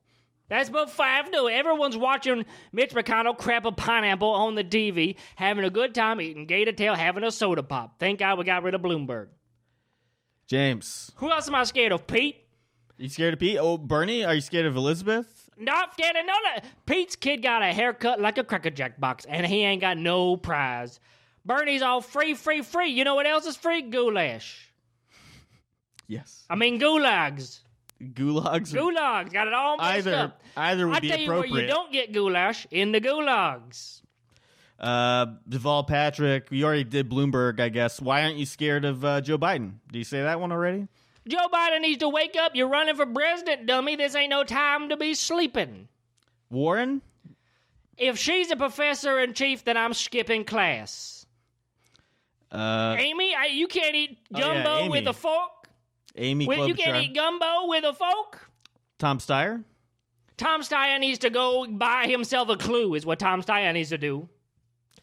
I think that's all of them. That's all of them. And the person that you're not counting on is Michael Bennett. Michael Bennett will win this race. Michael Bennett has been in it, and he's going to take it all the way to the White House. Sorry, James. We need to beat Donald Trump. The thing that I'm most afraid of, the thing that keeps me up at night, is 2 things. Going to the fridge and not having any shark bites. You ever had a shark bite? Shark bite meat. I bite the shark, and I fry them, and I eat them with ranch sauce. Okay. I have a dream, and my dreams are night terrors, and I stay up at night screaming, and my wife doesn't like it. People say, you can't talk about politics, and I said, I never talk about politics. I'm too busy talking about my night terrors with my wife, and the only person that calms me is Michael Bennett. He's got soft hands. Okay, I think I just saw a rumor that the AP is about to call this race for Bernie Sanders. Hell no, hell. I gotta go get on a more reputable show. No offense to the Bafflegab, but I gotta go get on a more reputable panel. The spin room, you have to be in the spin room to rationalize this totally foreseeable loss. But thank you, we do sir. not get things out for free in this country. Okay, James Carville. People don't care about a revolution. They care about putting gator tail on the table.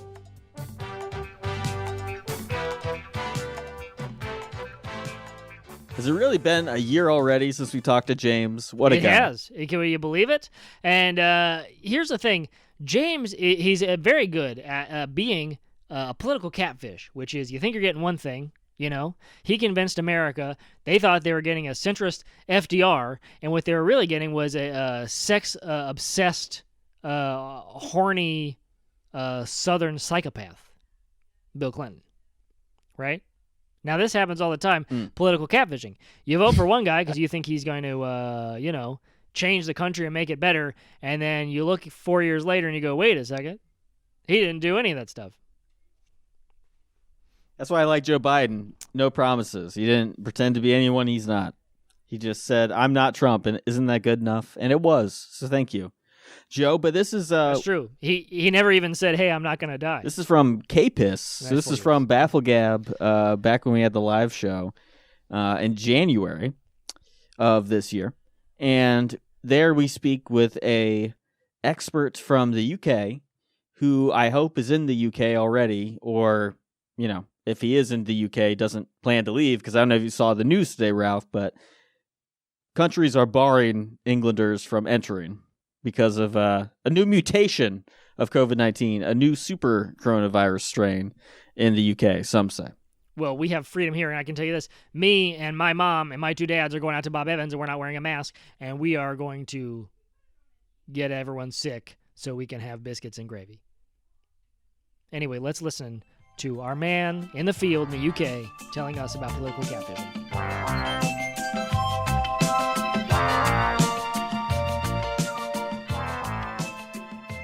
I hope you guys are paying attention because we paid a lot of money for this. We I flew was him talking out about her. to New York City Flew him out. from London. I take the path. Sorry, they don't even pay for an Uber for me to get to the studio. Joseph I got Swinson 3 trains on a joins bus. us. Hello, yeah. Joseph, welcome to the show. Yeah, Joseph, you ran a similar game on a dating site out in the UK for what candidate? It was for Jeremy Corbyn, the leader of the UK Labour Party. Who is that again? He's kind of like the UK equivalent of Barry Goldwater. Barry Goldwater. In that he's a forgotten candidate, like, you know. I mean, he could come to be seen as Goldwater, but I don't think he's the equivalent of Goldwater. Just before you came on, you said you flew me out here. I mean, I had to make 2 layovers in Norway. I didn't even believe that was possible. But, hello, Ralph. You got to visit other countries. Yeah. We flew him out here and he got to see other countries. And now he's complaining about it. Wow. These limeys, I tell you. Yeah. Here's the thing. That's what you like to be called, right? Yeah. Limey. You can call me anything, Limey, except like anything. You walk down the street like, "Hey, Limey, how do you do, Limey?" Like that's how it is, right? Yeah, absolutely. But hello, Ralph. If you can call each other Limey, I should be able to say Limey. If you're going to call each other that, I can say it. I'm not aware of the phrase limey. I think that's an old. Can only colonial British phrase. people say Limey? Is that the rule? Ralph, can I call you Limey? If we are friends, you could say that, but you could we call are me. Yeah. acquaintances. You could call me anything you want. Just don't call me late for supper. Okay. Roger, get the hell out. Well, So, Mr. Swanson, yeah. You're out. Swinson. What? Swinson. Swinson. Mr. Swinson. Okay. I'd love to be Mr. Swanson. He makes most of my dinners. Sir Swinson. Mr. Swinson. Sir. Not sir. Have you been knighted? No. Okay, but Mr. Swinson, what was the campaign? You were working on behalf of Corbyn or with him? Were you a part of the campaign? Well, I was working for the far left faction of the party known as Momentum. Have you heard of it? Yes, I have. So we called. I have not. They're the Bernie Bros of Yeah. England. Great movie by Christopher Nolan. Yeah, but we called the Watch it, operation. Roger. We called it Operation Momentum. With a because of the whole vibe of the dating All right. app. I mean, Yeah. it didn't. And what was the dating Let's app? not make things filthy here, okay? We're not talking about But semen. so and this that is on the- Tinder. No. This is Tinder in the UK. No, we wouldn't use Tinder out of principle because in the manifesto there is a plan to nationalize Tinder, so we wouldn't use Tinder. The app that we used was a homegrown unicorn, if you like, called Bangers and Smash. Bangers and Smash. Yeah. This is to meet. People are using this app local. To make mashed potatoes, I think. The meat in it to meet all sorts of living Ladies? things. Are they crazy ladies? Ladies, men, webbed feet, everything. Okay. All right. Can you use this here in, like, if I were to say, like, if I had an IP address in New Jersey, I could meet attractive women. In Jersey? Yeah, in New Jersey or No, in Jersey, England. as in Jersey. Yeah, it's in Jersey. Yeah. The old Jersey. Yeah, the old Jersey. I think is yeah. But could I? So yeah, sorry. But Bangers and Smash. Bangers and Smash. Roger, can you write that down? I want to look that up Yeah. later. But can I just pick you gentlemen up on something? Before I came on air, you were talking about was it Scheinberg? You were talking about Scheinberg. You were saying he lives with his parents. You were talking about it as though this is some sort of very sort of not respectable political operation. Right. Yeah. And in the US, okay, there might not be a precedent for this, but in Europe there's quite a heavy precedent for this. We call it political catfishing. This is the thing. You have lots of jobless, or you had a job. Were you hired by them? No, I was doing this on universal credit, which is basically one step away from universal basic income, which is basically unemployment. Universal credit. Mm-hmm. Andrew Yang, his ideas are already taking hold in England. Wow. Well, but so you're jobless. You're a jobless gamer who's between masturbation cycles shilling for Corbyn on Bangers and Smash. Is that the story? Absolutely not. Couldn't be further from the truth. In fact, I'm trying to say the exact opposite. What I'm trying to say is that this has a lot of political precedent in Europe. So political catfishing actually started with getting Thatcher into power. You know, it started with classified ads in The Sun and the Daily Mail. Doppelgangers of Maggie used to turn up to local Chinese restaurants and, you know, go for meals with swing voters. And then it progressed. Actually, Jacques Chirac, technically it wasn't political catfishing because he actually made love to half of the small French village of Saint-Augustin, or Saint-Augustin-sur-Seine. And he got him to vote for them. He went to a village, slept with everyone, got all their votes. Well, his deep stroke is actually credited with swinging the French election in favor of Chirac and, you know, stopping Jean Le Pen. Who maybe you were. Yes, I have heard. His Yes. deep stroke. His deep stroke. Yeah, was credited with the. That must be a euphemism. Yeah, was credited with winning the French election. So, you know, it's not this bedroom. So the problem is gamer because, thing. like Le Pen, and you know, these groups are like, or she's has a lot of incel.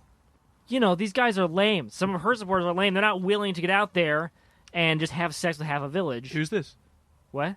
Which one? Marine Le Pen. Oh, Marine Le Pen. Yeah, her supporters are not willing to go out and have sex with half a village. That's why we're losing. But wait, didn't you Right? support Jean-Luc Mélenchon if you're the far left Labor guy? Yeah, I mean, Jean-Luc Mélenchon, you know.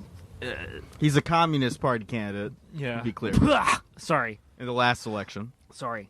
Let me get that for you, Ralph. Thank you, Roger. Thank you if you want to get around my mouth. But so, I'm trying to get, I'll be honest with you, I want to know if this is a good idea, because I might go home tonight and make a Trump profile on Tinder.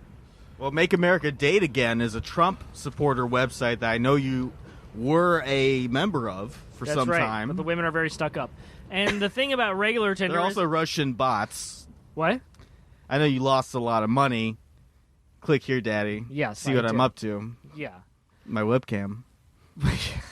We don't need to tell all of Ralph's personal secrets on the air, Lenny. You gave a bot your credit card number. I think that's worth telling. I gave a woman my credit card number. It turned out that you she gave was an a bot. avatar Yes. your credit card number. Great. So, but how I showed you the photo. She's a very attractive woman. Okay, Jeremy Corbyn lost though. So Yeah. this was this. He didn't have effective? sex with enough villages. No, well, so basically, unlike Chirac, it turns out that not that many voters actually want to shag Jeremy Corbyn. Because he's a communist? Because he's old? Well, I'm not really sure. I mean, I had a lot of surprising success with Polish housewives, actually, but it turned out that a lot of them were ineligible to vote.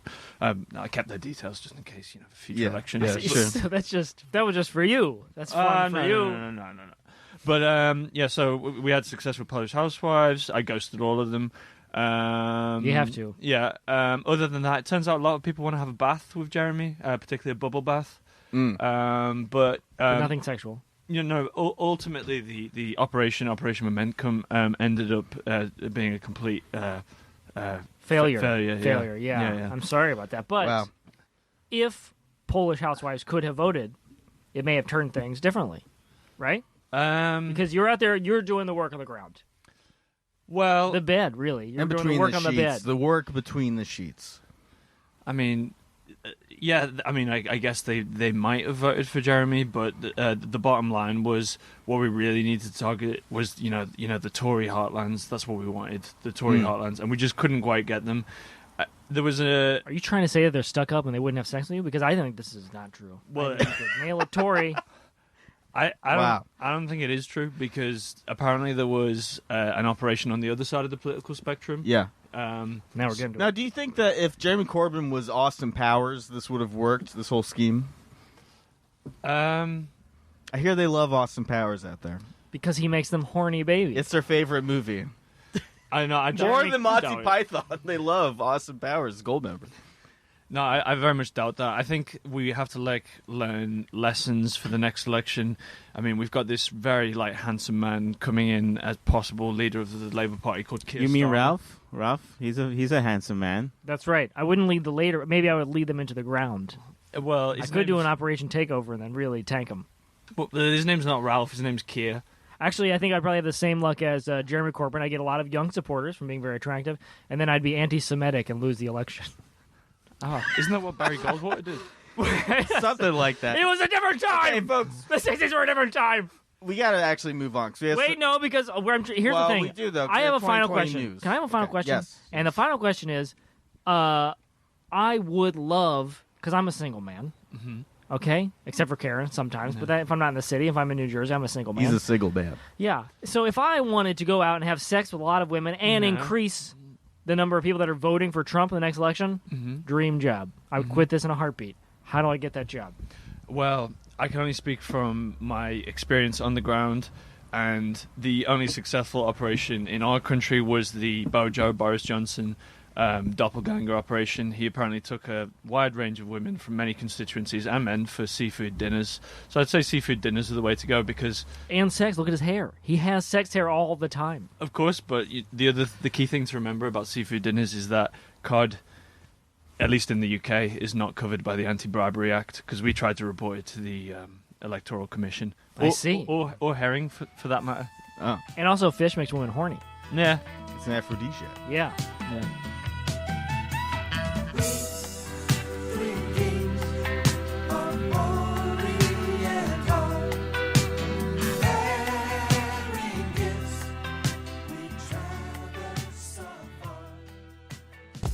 I work in Silicon Valley, and I start every day with a jiu-jitsu class and a CrossFit workout.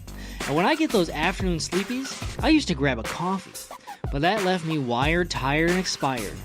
Then I discovered mud. I remembered hearing about it from my childhood, but frankly, I just didn't even cross it anymore. I just never saw it on my daily Uber commute from my luxury condo to the work-share space I keep my office at.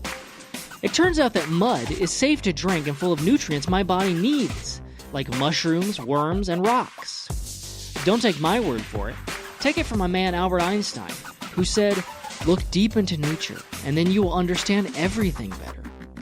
So before, when I would be all jittery drinking coffee in that 2 p.m. meeting, I now just put a whole bunch of dirt in my mouth. I then excuse myself to the restroom and mix in some sink water.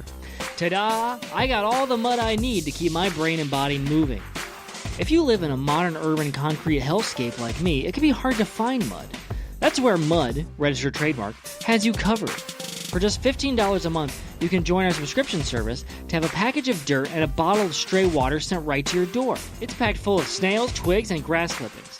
It'll ultimately destroy your palate and make you never want coffee again. Let me quote Mark Twain. "Coffee fucking sucks. I drink mud, bro. And I'm Mark Twain. So think about that." When you're ready to dive a little deeper into mud, come to the next level with VIP mud with shrooms. If you're currently spending thousands of dollars a month on self-help quick fixes, microdosing obscure chemicals, and mainlining Joe Rogan podcast episodes, you can forget all that. For only $200 a month, we'll send you a box of cow shit covered in the dankest shrooms. It's time to get out of the slump and be the best you that you can be without any of that bullshit coffee. Terrence McKenna, who was on the right side of history when he said, "Psychedelics are illegal, not because a loving government is concerned you may jump out a third-story window. Psychedelics are illegal because, oh dear God, my hand is a horse. Jesus Christ, I'm fucking serious. My hand is a horse. Shut the door. I don't want it to run away." So forget coffee. Pop some mud in your mouth. That'll wake you up. Mud. Mud does not advise taking shrooms at work, but it will help you keep from falling asleep. Find us on Facebook at Drink Mud Water. Wow, we've had a lot of good times this year on Debate Me Coward, I gotta say. I threw a lot of fits, but it just feels good listening back to all of these clips, and especially from listening to these clips, you never know that at times we're actually a show that seems to have guests that are actually smart and educated, and we have serious discussions with, a history professor who taught at the London School of Economics trying to talk to us about the history of revolutions, or famed historian Thomas Frank talking about the history of populism, or even economist Rob Larson talking about the 5 big tech companies and how they've managed to put their stranglehold even tighter on America during COVID, or any of the, many Jacobin or current affairs writers that actually did a lot of research and had a lot of expertise, and they're topic, whether it be Jon Stewart's movie or, PTSD and larger American culture, or the history of socialist Sunday schools, or military recruitment on Twitch, or even the bourbon expert that I interviewed in Kentucky to talk about the effect of COVID on small businesses. You'd think we were a bunch of just jerk-offs farting around. And, for the most part, I think that we really are. Yeah, well, the producers wanted to keep it light. There's some heavy topics, so serious shows, serious interviews. So we didn't talk about the deep dive that we did into police unions over the summer, or we certainly didn't talk about the time I fell in love with Politics host Alex Clark and the propaganda that is being pushed by TPUSA because it's cleaning up America's butthole. Well, we are trying to keep things light, and the next clip, I think, is a great example of that. It's also from K-Piss, where we talked about, I don't know if you remember this, Ralph, we had some New Year's resolutions. Oh, dear God. Don't remind me. Our K-Piss show is on Thursdays, and it just so happened that it fell the day after New Year's Day that year, January 2nd. Let's hear Don't expect an episode that fast this year. Yeah, listeners. do not. But let's hear the New Year's resolutions we had and see whether or not we were able to make those happen. Greg?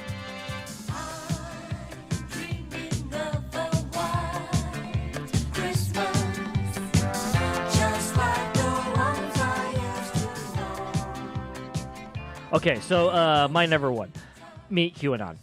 Q, if you're out there listening, I'd love to do an interview with you on the show. We can hide your voice or your voices if it's a lot of people, or if it's a lady. I'd be fine. But I need to meet you. I got to know what's the plan, because I'll tell you this right now.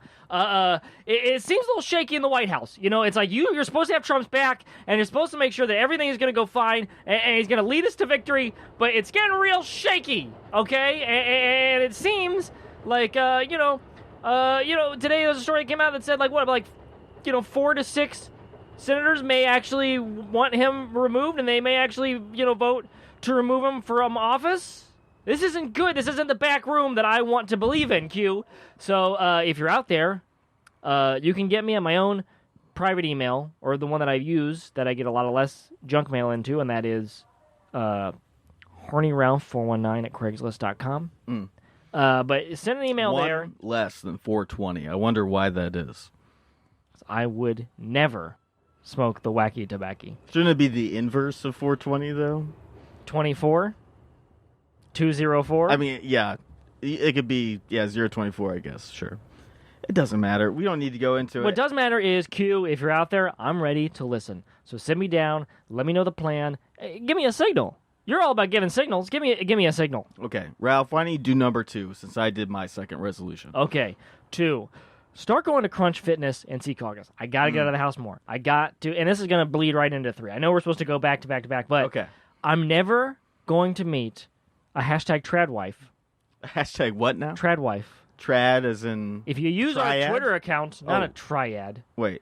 A trad wife. I need a traditional woman. A woman who cooks. A woman who cleans. A woman who doesn't refer to herself as a feminist. Oh, a domestic woman slave. That's what you want. Okay. Yeah. A woman who lets me choose the Netflix movies. That's what I need. And I'm not going to get that if I don't leave the apartment. That's your big worry wart. What? Will she let me dominate Netflix?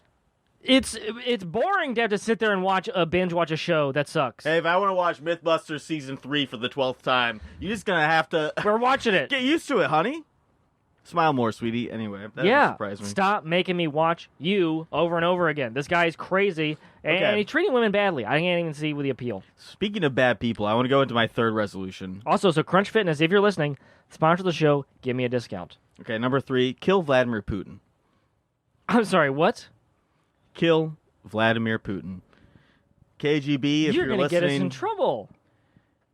I'm going to be like Jason Bourne. CIA, if you're listening, I've been trying to be recruited by you for some time. You're ignoring my emails and my faxes. But anyway, you can find me at the K-Piss Studio, 521 Myrtle Avenue, Brooklyn, New York. No, don't give me the address. Don't give me the address. Greg, cut the feed. Cut the feed. Greg, cut the feed. Gun. Give me a machete. Maybe I don't know, one of the, like chloroform, Greg, cut the feed. Make people pass out. and then I'll kill him later. Vladimir Putin, I mean. Also, I'd like to welcome back Greg, who is now doing a second internship. Even though he turned down the job, Yes. he did come back, and he's now doing a second internship, which is good. Maybe you'll get a job out of this, too. We got to click through these. Okay, sorry. Keep America great. Now, this should be on everyone's 2020 agenda, that we've already got America great. The swamp, kind of mostly drained. We're still like a little bit of some algae floating around. We're going to get the pool skimmer out, take out some of the algae, and make sure that we keep the pool clean. Okay, in the interest of time, I'm not going to challenge Ralph's baseless assertions because number 4, start vaping. You're I've been wanting to vape start for a long vaping? time. I think it's cool. I see vape shops all over Brooklyn. Why not? What about wet lung?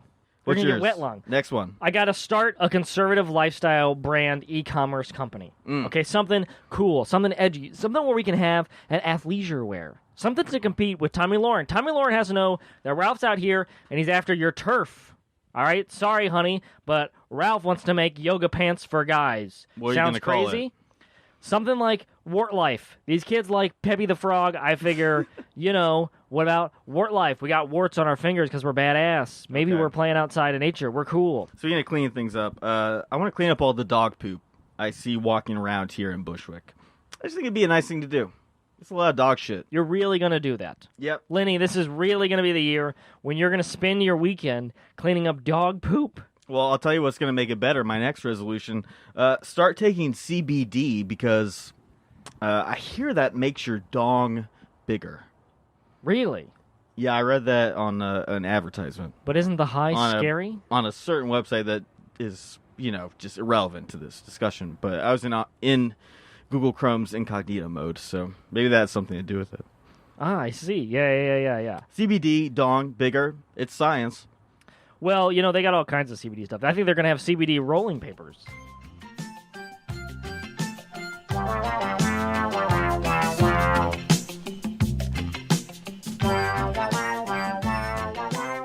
Wow. Well, I gotta say, I was not able to make many of those resolutions happen, but I did start vaping.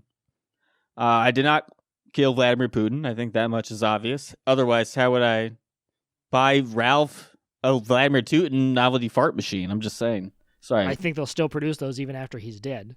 Okay. It won't be as funny because it'll be sad and cruel that a leader was murdered by a lowly Brooklyn liberal. Yeah, a liberal. commentator. Excuse me. Sorry. Maybe a conservative in Brooklyn. Well, conservatives wouldn't do that. Oh, okay. Conservatives would not assassinate a leader. Yeah. Or anyone, They for just- that matter, except if they're an abortion doctor, maybe. Or the governor of Michigan. So anyway, moving on. I had a few resolutions that I didn't meet Q, mostly because I found out that he is most likely 8kun creator Jim Watkins, who apparently is some freak who may have child porn who lives in the Philippines. And I said, you know what? I'm just going to believe that it's not this guy, and instead it's basically a John Wayne who's got a computer. So I didn't meet Q, but I will say America did get greater. If you I look back agree at with where America was in January, and you look at America now, you could hardly say it's the same place. I know. How much we've changed. A president that cares. Yes. It's a whole new era with A Joe president that Biden cares in and the a White House. A vice president who takes COVID seriously and will get the vaccine. And they have crushed liberalism, and they have exposed the fraud elections that we knew were always happening. We said there's no way Democrats can keep winning any elections. Yeah, I think we're talking about two different men. I'm talking about the real president. And there's one other thing I heard there that I did not unfortunately get to do, although I tried it, which is start cleaning up the poop in my neighborhood. Basically, when the coronavirus lockdown happened here in New York, a lot of people got dogs, people who didn't necessarily have dogs previously, and were walking them at all hours of the day. It was just a tsunami of shit, and I could not keep up with it. But I did start taking But you tried. You were out CBD. Partially out of the frustration of that whole escapade. But I can report, and fellas, if you're listening, listen closer. Turn the volume up. CBD did make my dong bigger. So All right. Apostle Taylor, if you're listening to this, please turn it off. I don't know. Please stop listening. And here's the thing. Is it this big, Lenny? Greg, can you put my camera on and show? Is it this big? Look at this guy. He's like a hot dog, huh? Bigger I'm than that. holding up, for listeners, I'm holding up Hunter Biden's plaster penis, and I'm looking like I'm going to eat it. It's bigger than that, I wanna- actually. I don't want to... Thicker than I don't want this. to profane this episode with such If it was talk. thicker than this, it'd be a leg. Yeah, well. Okay, so that's I what give my, a couple that's of what my updates. partner says sometimes. Anyway. Well, I do want to say that apologies to Greg, because not only did we not hire him, but he's actually now on his 4th internship, and he's not even going to college. He had to drop out because he didn't have any money to keep paying for it due to Basically, COVID, and he lost his job. He's But just our thanks for being serf here, at Greg. this point, really. Well, that's right, and except also he doesn't own any. He doesn't get to live in our land, even though he was staying in my apartment for a while, which was not fun.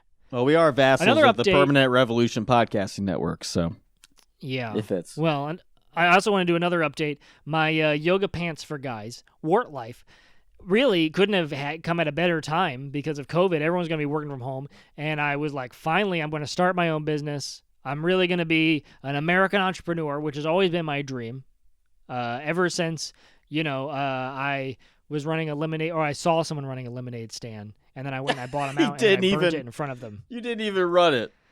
Well, no, but I saw someone, and then I went and I bought them out, and then I set on fire in front of them, and I said, look, Minute Maid already makes a great lemonade. You don't compete with a good product like that. I taught them a little thing about how businesses ran in America. So I did make a business proposal for Wart Life, and I did open up an online store. Okay, I called a super fan, Roger, Bafflegab super fan, who's just an okay fan of Debate Me Coward, and he helped me set up an online Squarespace Shopify shop, and I started getting orders, then I had to shut it down because I hadn't have the pants yet ready, and I did apply, and I got my PPP money because we were in struggling times, and then it just became too hard to run a business, so I just sort of kept the money that I think I was supposed to pay to my employees, which would have been Roger and also Greg, because he was helping box some stuff for me. But anyway, let's just say Wart Life did not happen this year, maybe next year. So that is my goal. My New Year's resolution is to finally start my yoga pants for guys.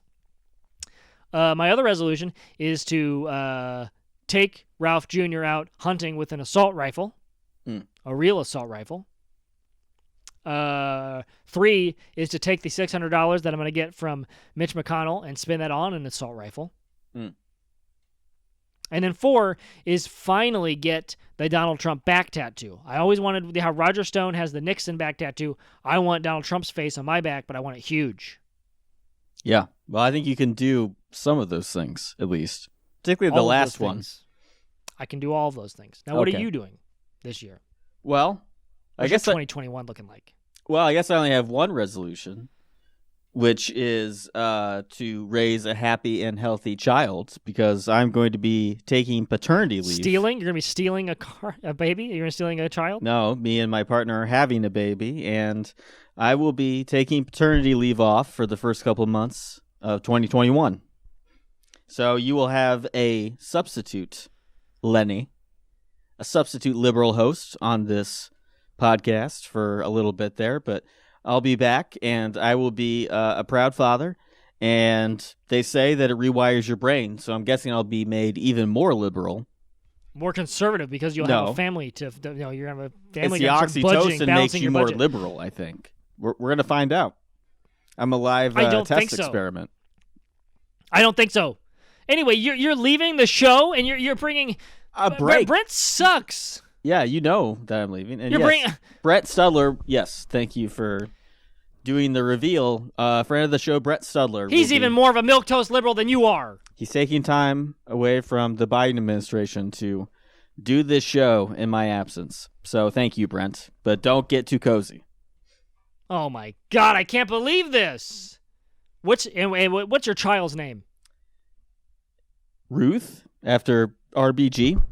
Oh my God. You know, I'm trying to hold together, but my What about Amy? My partner, Amy Kavanaugh. Oh, let me Amy tell the Kavanaugh. story. Sorry. All right.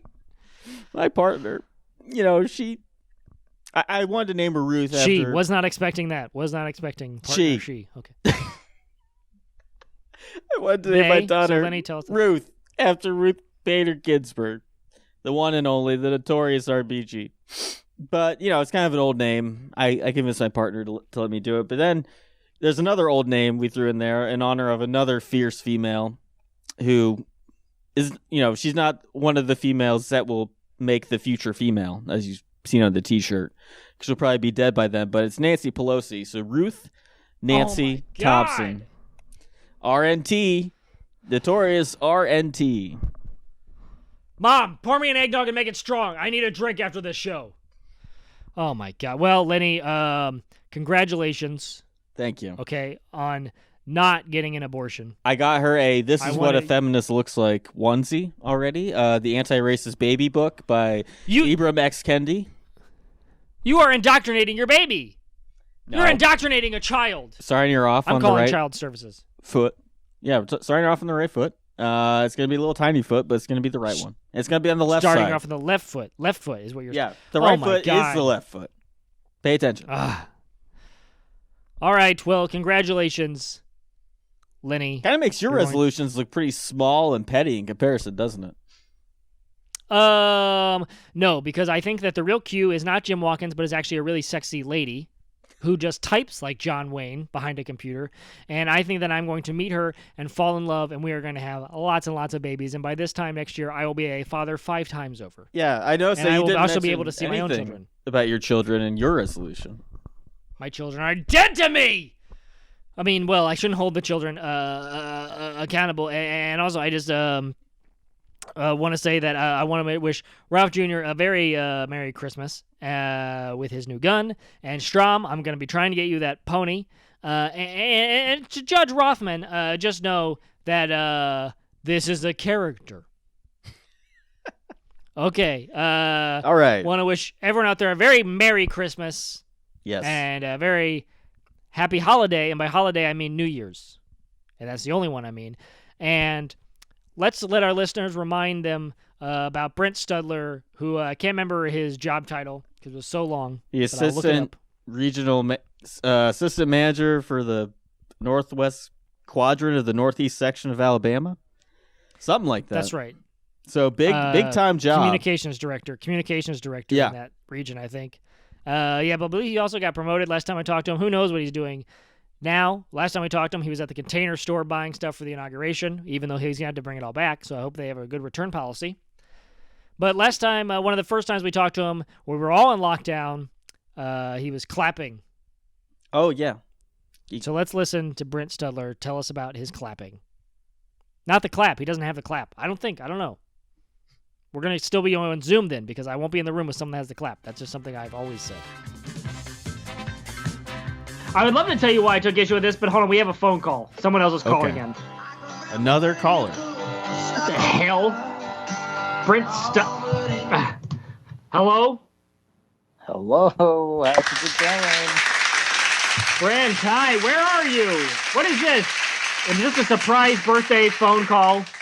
No, it's actually, I'm calling you from Biden headquarters in an undisclosed location. We got to keep Joe safe. Wait, so what was all the clapping? What's that? Oh, That's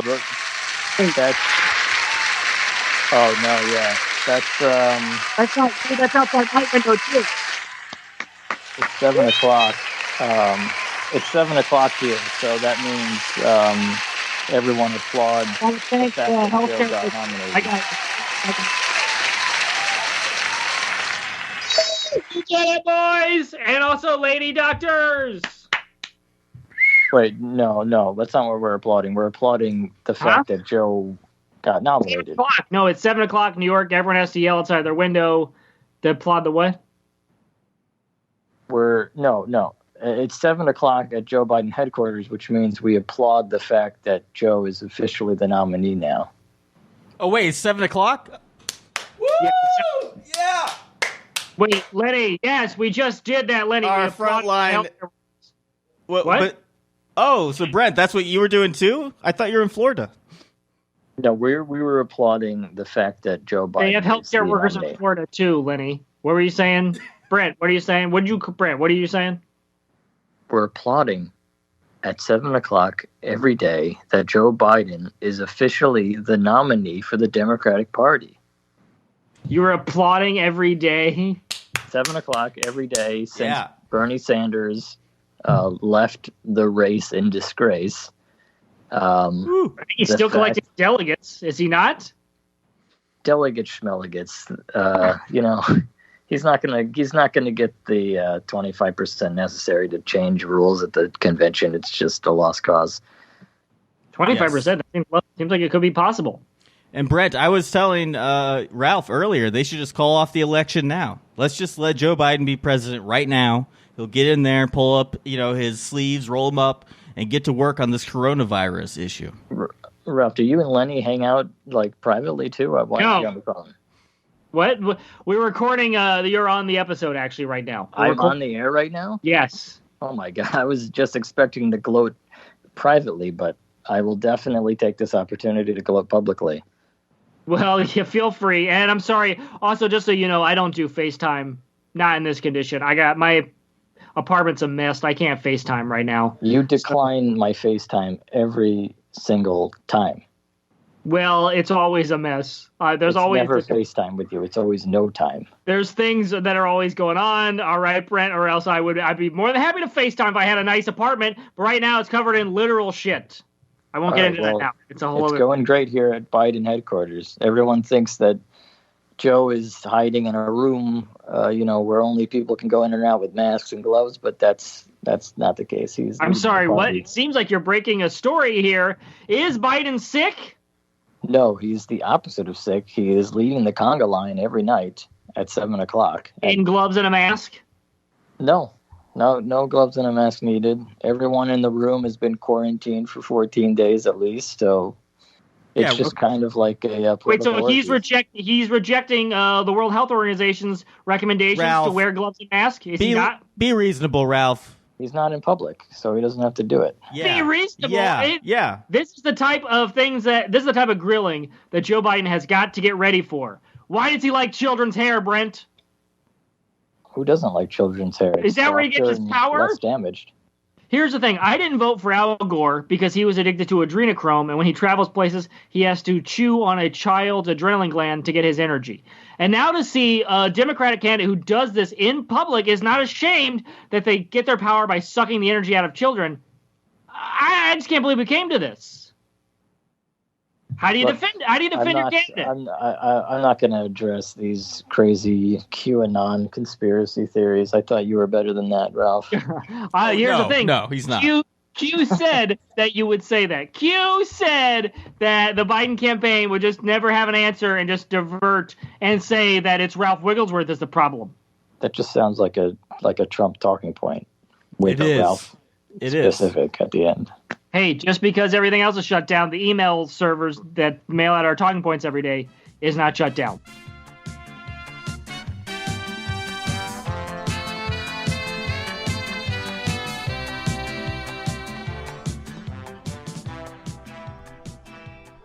Mom, this eggnog is warm. No one likes warm eggnog. God damn it. I gotta go build a gingerbread house because my mom's weak, old hands can't piece it together. All right, and with that... What's that? Didn't know we were back. Yes, we're back. Greg, this is why you're still an intern and we're not going to pay you. How hard is it to let me know when we're on the air? Well, we hope you enjoyed this special Debate Me Coward Christmas episode, and stick with us in the new year. We got a lot more coming up. I'm sure Brent will not be anywhere near as good as I am, but he'll do an okay job. And before you know it, I'll be back to give you the real news hard and fast. Wow, what a year it was. Hope everyone had a lovely 2020, and let's do it again even bigger and better in 2021. This was Debate Me Coward. Well, it still is. I'm not good at this. I'm bad at my job. You know what I need a break? I need a break. Ralph, get out here. We're having gingerbread. What? You recorded an episode without me? You didn't record an episode without Bill. You made... This is the big Christmas episode. I wanted to be a part of that. Oh, God. Bill, would you get out of here, okay? We're already done with the episode, all right? So it doesn't even matter. Oh, come on. Look what you did. You made an old veteran cry. Wait, Bill, you're not a veteran? I'm a veteran of the war on Christmas.